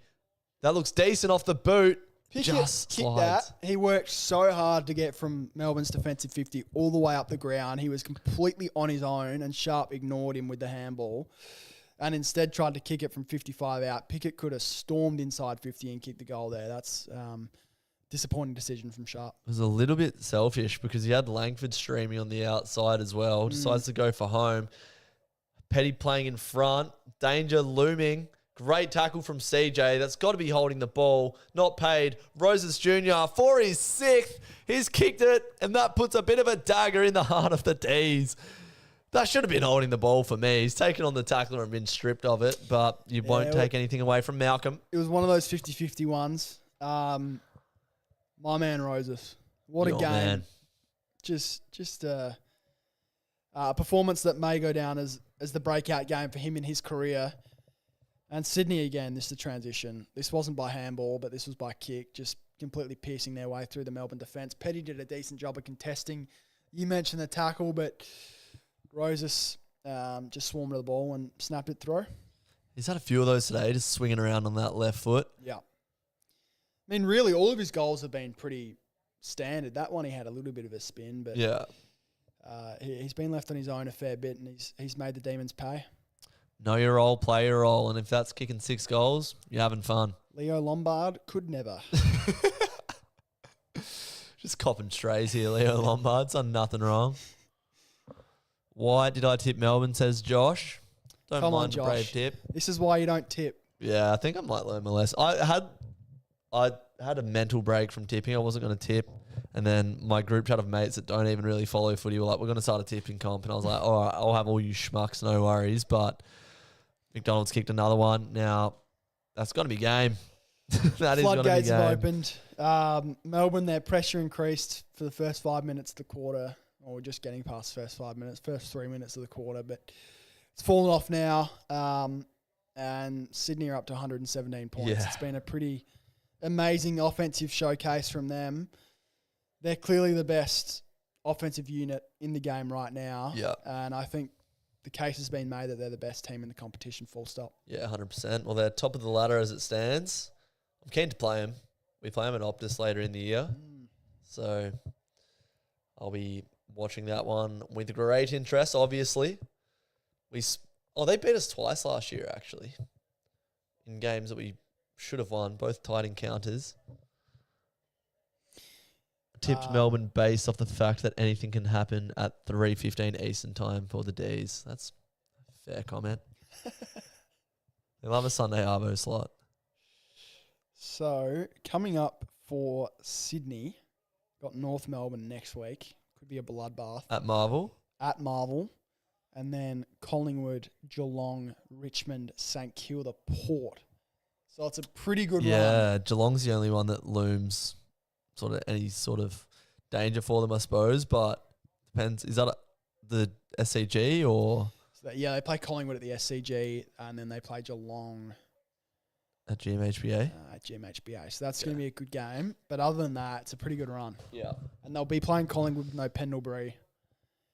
True. I'm with Kane on that one, that he should have 100% played the other night. Yeah. That was, they're just trying to get... Guarantee you Pendlebury's worth 1 point. Oh, yeah. Well, it was best on ground the week before. Yeah. Nah, we'll rest him. Yeah. Like, even if he played the same role that he did in round one, where he just sort of comes on when he's fresh, Yeah. play 50% game Use him time. as a sub almost. Yeah. It's a miss from Collingwood. Yeah, 100%. But they won't admit it. No, never. Will you be watching Gold Coast GWS, which is coming up? Oh, that hasn't even started yet. No. How good. That's just a great fixture when it's Sunday night, you're on the couch and you just, no cares in the world for two What teams. was up yesterday with games starting within like 15 minutes of each other? Yeah, it's a bit shit, isn't it? That's fucking shit. It's a bit annoying. There's got to be a way to space it out. Well, I missed the showdown because I was at the Freo game. Yeah, so that's terrible. Yeah. I think the showdown now has enough credit. The showdown's the best Australia-wide, clash in the country. 100%. Yeah. It's really the only rivalry in football that I care about. Yeah. The derby's just non-existent Derby, anymore. it's never competitive ever. Yeah. Never matters. I was speaking to Jesse, who is a West Coast fan, about this the other day. The derby hasn't been competitive since 2015. And the only time it was competitive was when West Coast started to be shit and Freo started to be good, like the crossover. Well, the funny thing about the showdown is we actually haven't had Port Adelaide and the Crows being kind of in the same standing-ish on the ladder in a long time. Yeah. But it's always a good game. We're shit when Port were good, and Port are terrible when Crows are good. But the game just always seems to find a way to be close. Yeah. Yeah. It's just form doesn't play into that one at all. No, not at all. Where are Port at the moment as a power fan? No man's land. Is that Few scary? teams like that. Yeah, I think they're in for quite a few years of pain. Yeah. I think Butters is gone. Like I said, I'm going to back my uncle in, and I think Georgiades is. I don't care what he says publicly. I've learned not to trust players anymore. Oh, 100%. They will just lie through their teeth. I think he's probably going to head to West Coast. Yeah. He definitely. I know for a fact he was definitely pretty close to getting there. When Horn Francis came over from North Melbourne, he was going to be part of that trade, but then a few things happened, and Port ended up being able to keep him anyway. There's definitely, definitely to me feels like he's probably headed west. Yeah. And if, they've been arguably Port's two of their best three players this year, as Latrell sprays one from 5 metres out. No, he's kicked it. He kicked it, did he? Oh, there you go. It looked like he missed. Yeah, it was a bit of a funny finish from They're in area. no man's land without those two. So yeah, look, they might end up being like 10th this year and in a wild card round game. But That's best case scenario for this year, and then actually, what comes they after should that. bottom out this year. Really, Yeah. it's tough to do when you have Butters and Horn Francis and those types. But yeah, I think they're in for a few years of pain. Yeah, that's tough. And say, for example, Geelong get Butters. Like, what picks are you getting for Butters?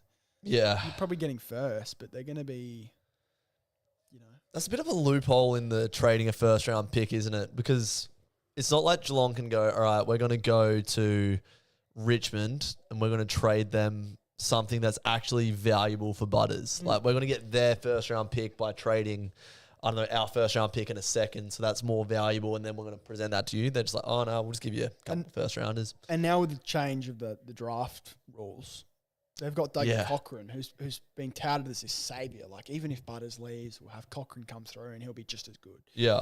They've got to give up 2 really high first round picks for him now. Yeah.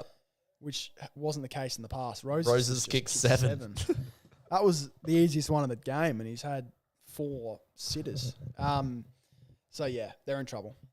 That's crazy that Malcolm Roses Jr. has kicked 7. I wonder what that was paying on the old. When was the last time a small forward like this kicked? One that comes to mind is Ronk. Can you remember that Friday night against the Pies? Played for Sydney. Got delisted after a couple of years, but he just went off. Can you remember that? No, I have no memory of that. But there you go. That's a rogue call.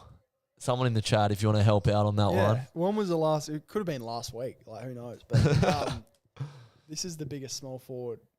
Yeah, Ben Ronk outing I can kicked remember. 7 goals against Geelong at the MCG. This article says at the MSG, so they played that one in New York, but 7 goals at the G against Hawthorn, making his debut against Geelong in round 6 and then announcing himself with 7 goals. Yeah, it was his second game and he kicked 7. Malcolm Roses is Ben Ronk reincarnated. Yeah. This is also his... Can you remember Ben Ronk? No. He was like a Timu Toby Green. Okay. Yeah. There you go. Like Toby Green, 20 metres out from goal. And that was about it. That was where it ended with Ben Ronk. Right. Strong player, Edwards. It's the first time I've really watched him, he's but been real good big today. body. Good today. I've liked what I've seen. Well, Joel Hamling's a bit of a journeyman. He's played for 4 AFL clubs, playing in the VFL today. And he's probably one that you just default to as a key defender, but giving the young fella some opportunities, and you need to play the youth. Yeah. They don't really have that many great key defender stocks other than McCartan, really. No, not Like, really. you look at their back 6 and it is just a bit average. They're But a good unit, though. yeah, that's it. Like, it's the pressure up the ground that helps you set up your defense, and then it doesn't really matter who's there. Correct. Well, it does matter, obviously, but you get what I'm saying. That's got to be holding the ball, man. The D's kick a goal, but should have been holding the ball. Cozzy has really been going berserk, as he usually does. He's trying to put their team on the back right now. Like, he is doing everything he can to keep Melbourne competitive. Just no one's going with him, unfortunately. Trail by 5 goals. The Swans have kicked that many this quarter. They couldn't, could they? Probably not. No, they just can't keep up. Like, I don't see a scenario where Sydney don't kick another goal for the game. Yeah. So even if they did have the scoring power, just don't think they can stop the Swans. That's got to be holding the ball. Doesn't matter because he's kicked another one. Massive second half from him. Yep. Huge. So he's kicked 2 goals and had 18 disposals to go along with 4 tackles. He's having an Cos. amazing year. Like, Yeah. Was he All-Australian last year, Cos? Don't know. He's definitely He's definitely. Oh, there he is again. A part of the team if it was voted on today. Yeah. With Luke Jackson tapping it down to him in the ruck. Oh, Trelly. Who was leg was there? A flight. Jack Steele and Tom Papley going at it. Makes sense.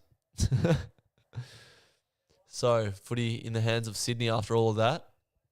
10 minutes left in the quarter.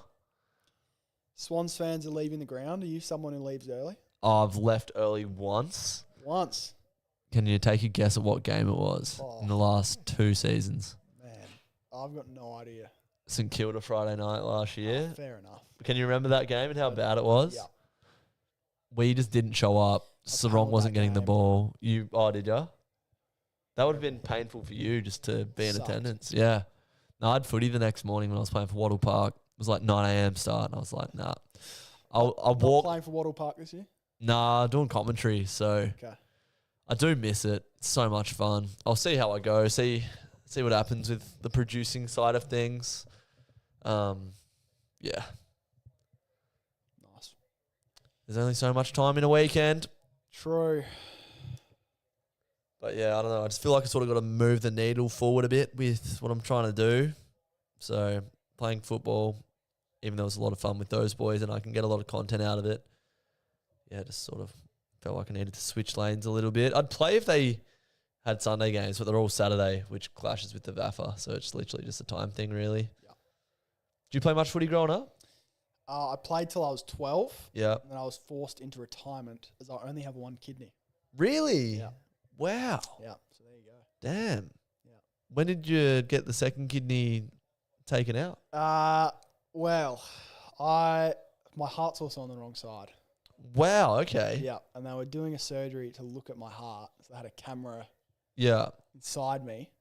The camera like clipped a blood vessel that was connected to my kidney. So a vein or Yeah. whatever, Yeah. clipped Yeah. something. Artery. Artery, that's what it was. Yeah. And my kidney popped. No way, dude. Yeah. Yeah. Did they get sued for that? Not yet. When was this? When I was probably 2. But Not I yet. Didn't Working on it.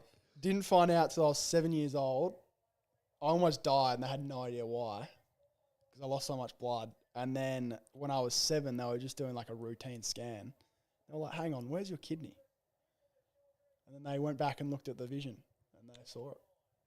What? Yeah, so there you go. That's fucking wild. But yeah, had to stop playing footy because of that. They didn't want any kids. Do you reckon you would have gone father-son to Port Adelaide? Who knows? I think, honestly, probably worked out for the best. I'm not the most athletic person ever. Well, you would have been coming into this side right now. They probably could have used the corns in the They probably guts. could have used me, to be honest. Bit of grunt, bit of fight. But I respect Dad's footy career so much because, no offense, he is not very athletic at all. He can run for days. Just a battler. But One of the better battlers. got the absolute most out of his body in his career that, like, ever. Like, he just extracted every single ounce out of his career. Played 300 games. Yeah.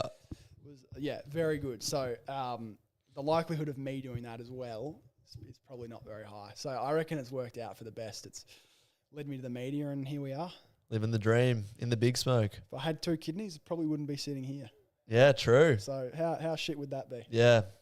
Would have ruined my Sunday night. Wouldn't have had anyone to watch the footy with. Have you always wanted to be in media, footy media? Yeah, for a while now. Just because I honestly, mostly, not really because of Dad, but just I love American sports. Yeah.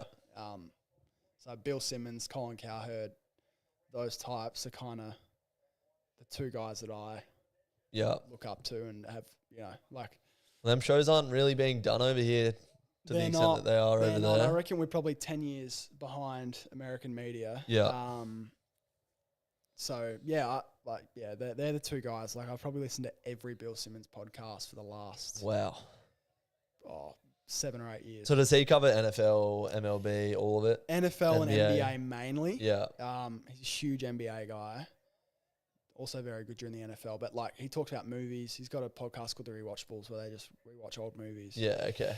TV shows. He does everything. Like, he got famous by basically talking about sports in a way that no one else has, by using like pop culture and movies and movie quotes and getting really creative. So and like thinking laterally and talking about sports in ways no one else has. And then I think Cowherd, I don't know if you've listened to him before. Is he the funny looking fella? Like, looks a little bit like an elf. Nah, that's Nick Wright. He's also really good. Nick Wright's amazing as well. How do you spell it? Is it W? W Wright. Like Wright brothers? Yeah. No, he's not the one I'm him. thinking of. What? Colin Cowherd I think if you had to pick anyone to host a 3-hour radio show on a planet, Yeah, it looks like an elf, bro. You reckon he looks like an elf? Yeah, dude. Come on now. He looks like he could be on like the Lorax or something. Okay. Well, there you go. If Bit I of a could pointed pick nose. anyone on the planet to host a 3-hour radio show every day, Car Herd would be my pick. He does have a way with words, doesn't he? I think he is unbelievable at creating a take out of anything and just being entertaining. So those are my two guys. They're kind of the two guys that have brought me into the media, and then obviously having Dad helps as well. Yeah. Who do you like in footy? Like Kingy is amazing. How he makes what used to be only stats that the biggest nerds of footy would talk about, and you couldn't really ever understand. How he makes that digestible, and you know, the average punter like me and you understand is amazing. Jared, I think, is amazing. Jared Waitley. Yeah. Well, he's probably the closest to that Colin. He is. He'd be the pick of mine in sports in Australia. If you wanted someone to host a radio show, he'd be my pick. Yeah. He's amazing. Like, and I got to work on his show a little bit last year. How detail oriented he is incredible with his times, like to the second. It's really amazing. He's amazing. Like every single part of the show, he has thought out prior to going to air. So it's basically scripted. But there's no script. He just has it in his head. Really? It's amazing. It's just all in his head. Other than his editorial, which kicks off the show, everything else is in his head. And for him to be able to manage a 3-hour show every day like he does. Does a 3-hour show every day? Yeah. Wow. It's amazing. It is amazing. So he's up there as well. But, you know, there's I love Hodgie. I think Daisy and Hodgie on Agenda Setters are amazing. They're amazing to work with. Yeah.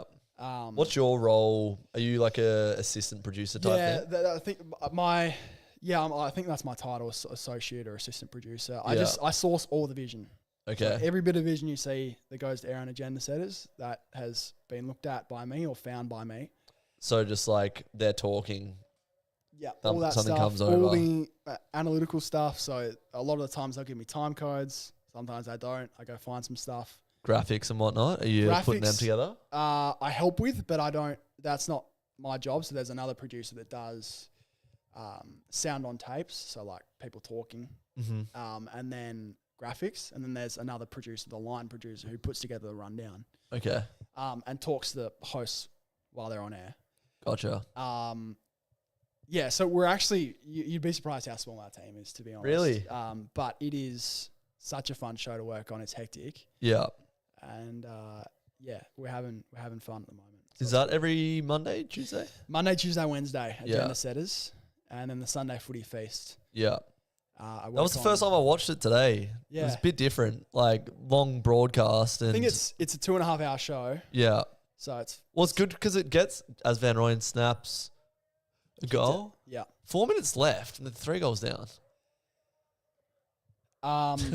Footy Feast is a great show to just have on in the morning. Yeah. In the background. 100%. You can come in and out. There's we talk about everything. Like today we talk surfing, we talk NBA, we talk horse racing every now and then. But there's enough time in the show that each game got enough coverage. Yeah. Which, you know, there's so many footy shows that go for 10, 15 minutes and it's just talking about the same shit that everyone talks about. Yeah. So Kate McCarthy, she's on that one. She's Campbell like one of the Brown. best in the game as well. Kate is amazing. Brownie is just incredible as well. Yeah. Richo is one of the best hosts in TV in general. Yeah. Like, he is amazing as well. And we get to speak to players you don't normally hear from. Like we spoke to Jack Ross today and he was amazing. Like, Jack Sinclair? He was funny. We spoke to Sinclair as well. well. Who's Jack Ross? Richmond. Richmond, right. Sinclair was awesome. Talked about his hat business. Yeah, that was made cool. a hat for Richo. We speak to all these random players. Like we had Buku Kamas on a few weeks ago. Nice. We had multiple Dogs players in the car with him and they were that's funny. Right. So yeah. Oh, hang on. Sparrow. Oh, I thought that was going to have a little bit of leg spin, but that could be... Is that a handy point? No, it's not. Yeah. So Footy Feast is awesome. If you're just hanging around on a Sunday morning, it's a great show to turn Chuck it on. 4 minutes 20 left. The door is ajar slightly. There's a sock in the door. Just keeping it open. Trying to shove it shut, but it's not so far.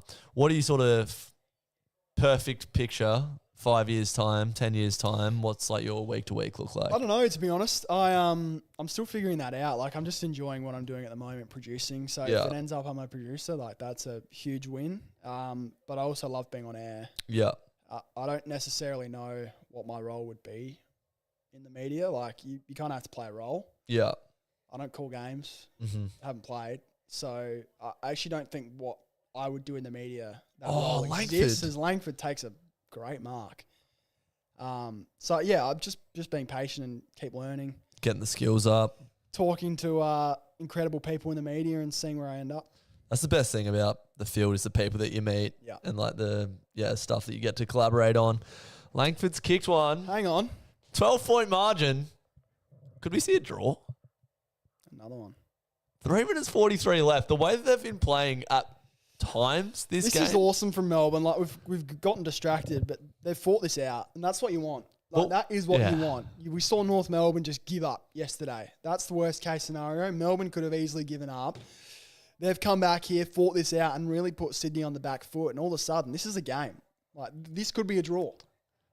Could very well be. Yeah, lots of teams just put the cue in the rack, and we sort of just put the football talk we in did the a little rack bit. just to have a yarn, but it's actually back on a little bit here. I don't want to get excited because I feel like it's not going to happen, but They've you got never some know. stars here, though. Like, if Pickett streams out the middle, all of a sudden, this gets real interesting. The Almost players in would the be middle. exactly aware of the situation as well. Oh, Gorn takes it out of the ruck, forward handball. Sparrow, ball inside 50. Who can sit under it for the Ds? oh no! Bice shoulders it forward. Van Rooyen's going to compete, pushes Edwards over the boundary line, and they have it exactly where they want it with a couple of Pickets, Harry Sharp, Bailey Fridge, dangerous options. McInerney was under that ball completely on his own, and Bice spoiled it with his shoulder. That's amazing. So here goes Gorn versus Grundy. Oh, Pickett. Pickett taps it to himself. I think we've sort of undersold as well the ruck battle today. Like, two of the best rucks of the last 15 years. I haven't really gone head-to-head that much because Gorn's been sitting forward for so much of the game. Tholstrup, strong, sends it inside 50, spills to the back. Langford versus Rampy. Handball to Roberts. He's a left footer and he gets it up to Bice. Kicks it to a one-on-one. Amati's there. He's competed well today. Petty does well. McInerney handballs it back to Roberts, and it's the relieving handball that they're so good at finding. And the pressure valve is just twisted as McInerney goes back and says, let's control the game a bit, boys. Very smart from the Swans. 2 minutes, 42 remain. Called to play on. We want to see the Ds do something it's a miraculous here. horrible kick. There's no one there. Swans players stood with their arms up saying, what the frickety frock have you done there? That's an amazing kick. Van Oh. Rooyen spoils, makes a contest. High contact going to be paid. Bit soft. Maybe I just wanted to see it go the way of the Ds, but... Probably there, but it's unfortunate, yeah. So down the line, Edwards. It's going to be a boundary throw in the middle of the ground. So you'd expect the Swans to just put numbers behind the ball now. Try to work it out by hand, potentially the Ds, but they've got to get their hands on it first. Easier said than done.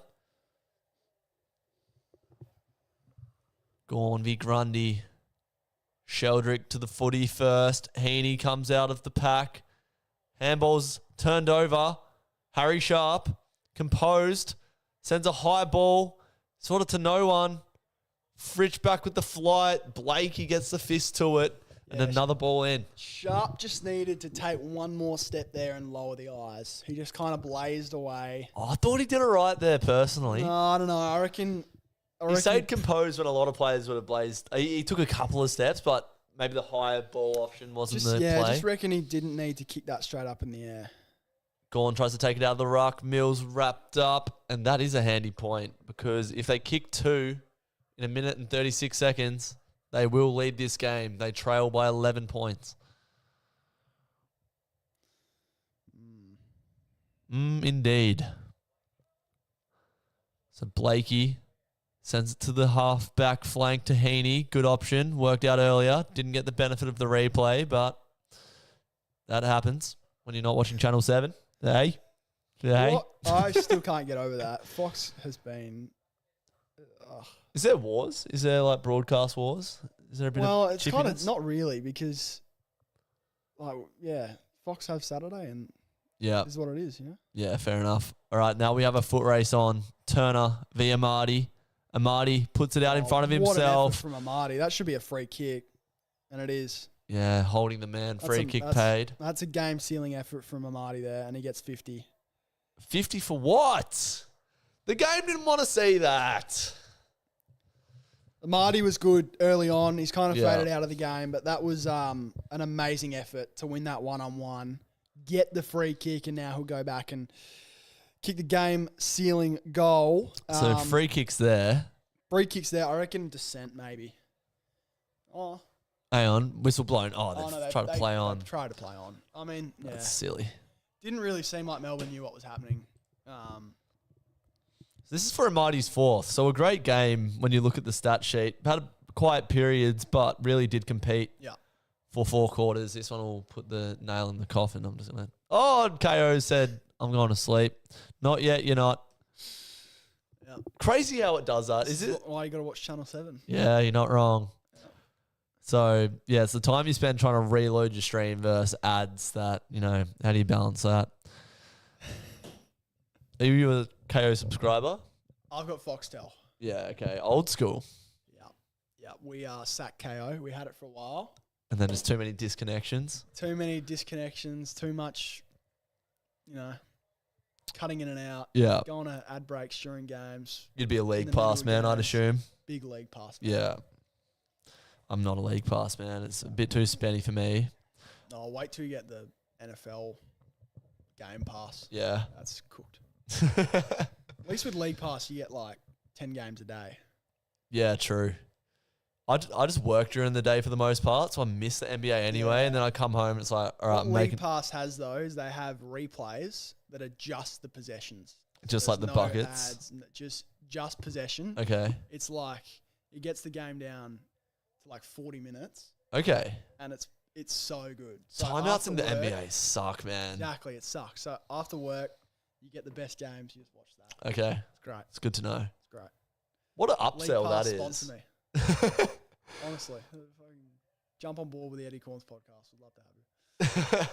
You get like 40-minute games from 5 minutes left in the fourth of the NBA. It's like, we've got 3 timeouts each, and we're gonna call it time. It sucks. And like reviews and that sucks. I agree. They have to get rid of reviews, and they have to cut 1 timeout at the end of games. I reckon. Do you need 7? Is it 7 timeouts each team gets? Don't. How many timeouts is it? Part of it's ads as well. They got to get the ads in. It's so stupid, man. There's no breaks during play other than timeouts. Yeah. No, I hate that. Anyway. There you go. Solid game in the end. It was. The D's fought back. Let's have a quick look at the best. Forgot to update the quarter graphic, but that's what happens when you produce, present, and prod along in conversation. Grundy, the best on in terms of ranking points, 26 disposals for him. I haven't got my hit-out stat on. We need Good game, though. He played really well. Yeah, 45 hit-outs to Gawn's 22. Well, Gawn just wasn't in the ruck a lot, so we didn't get the matchup we were hoping for in terms of the 2 greatest rucks of their era going head-to-head. But in his 250th game, Grundy showing that age is just a number, and he continues to dominate. As I said, best ruck in the competition right now, and there's... Sorry, Luke Jackson, but I think today's game was another example. I'll biasly disagree until we play Sydney. Callum Mills, 26 disposals. Heaney had 33. It's the thing with Mills. Like, barely noticed him all game. Yeah. And he's got 26. Took a courageous mark and had plenty of the footy. Nick Blakey was probably right up there. He could get a Brownlow vote or 2 with the run that he provided off half-back. Have a guess at who had most of the footy for the Ds. I'll give you 3. Pickett? Nope. Oh, actually, he had tied most, so yes. So, all right, yeah. Other than Pickett? Langford. Langdon. 22. So, Langdon, Dolsherup, and Pickett shared it with 22. Okay. Jack Steele, 19 disposals. So, bit of an even spread, but not as high as they would have liked. Goal scorers on the day. I mean, how can you not give the best on ground to someone that's kicked 7? Malcolm Roses Jr. 50% of the time he touched the ball, he kicked a goal. And that was 7 times. Joel Amati with 4. Logan McDonald kicked 3, so solid. Sharp with 2, which were back-to-back. He had 2-2. Pickett 2-1. Van Rooyen with 2. Gorn with 2. Charlie Curnow, 1 goal, 4. Nuts. Latrell Pickett had 1. Sparrow, Laurie, Grundy, Windsor. It was a high-scoring game. There was a lot of goal scorers, basically. I'm pretty scared of Sydney. It's fair to say they are. Best team in the comp. Yeah, they are. They sit atop the ladder. But I think we'll leave it there. You've had a big day. Thank you for joining me. For those in the stream, make sure you go check out the Eddie Corn Show, which is linked in the description here. Been in Melbourne for, a year now, trying to make moves. Yep. So make sure you guys go and support him. He does great stuff across all different sports and codes and WWE and bloody all sorts of stuff. So go check him out. Thank you for joining me, and we'll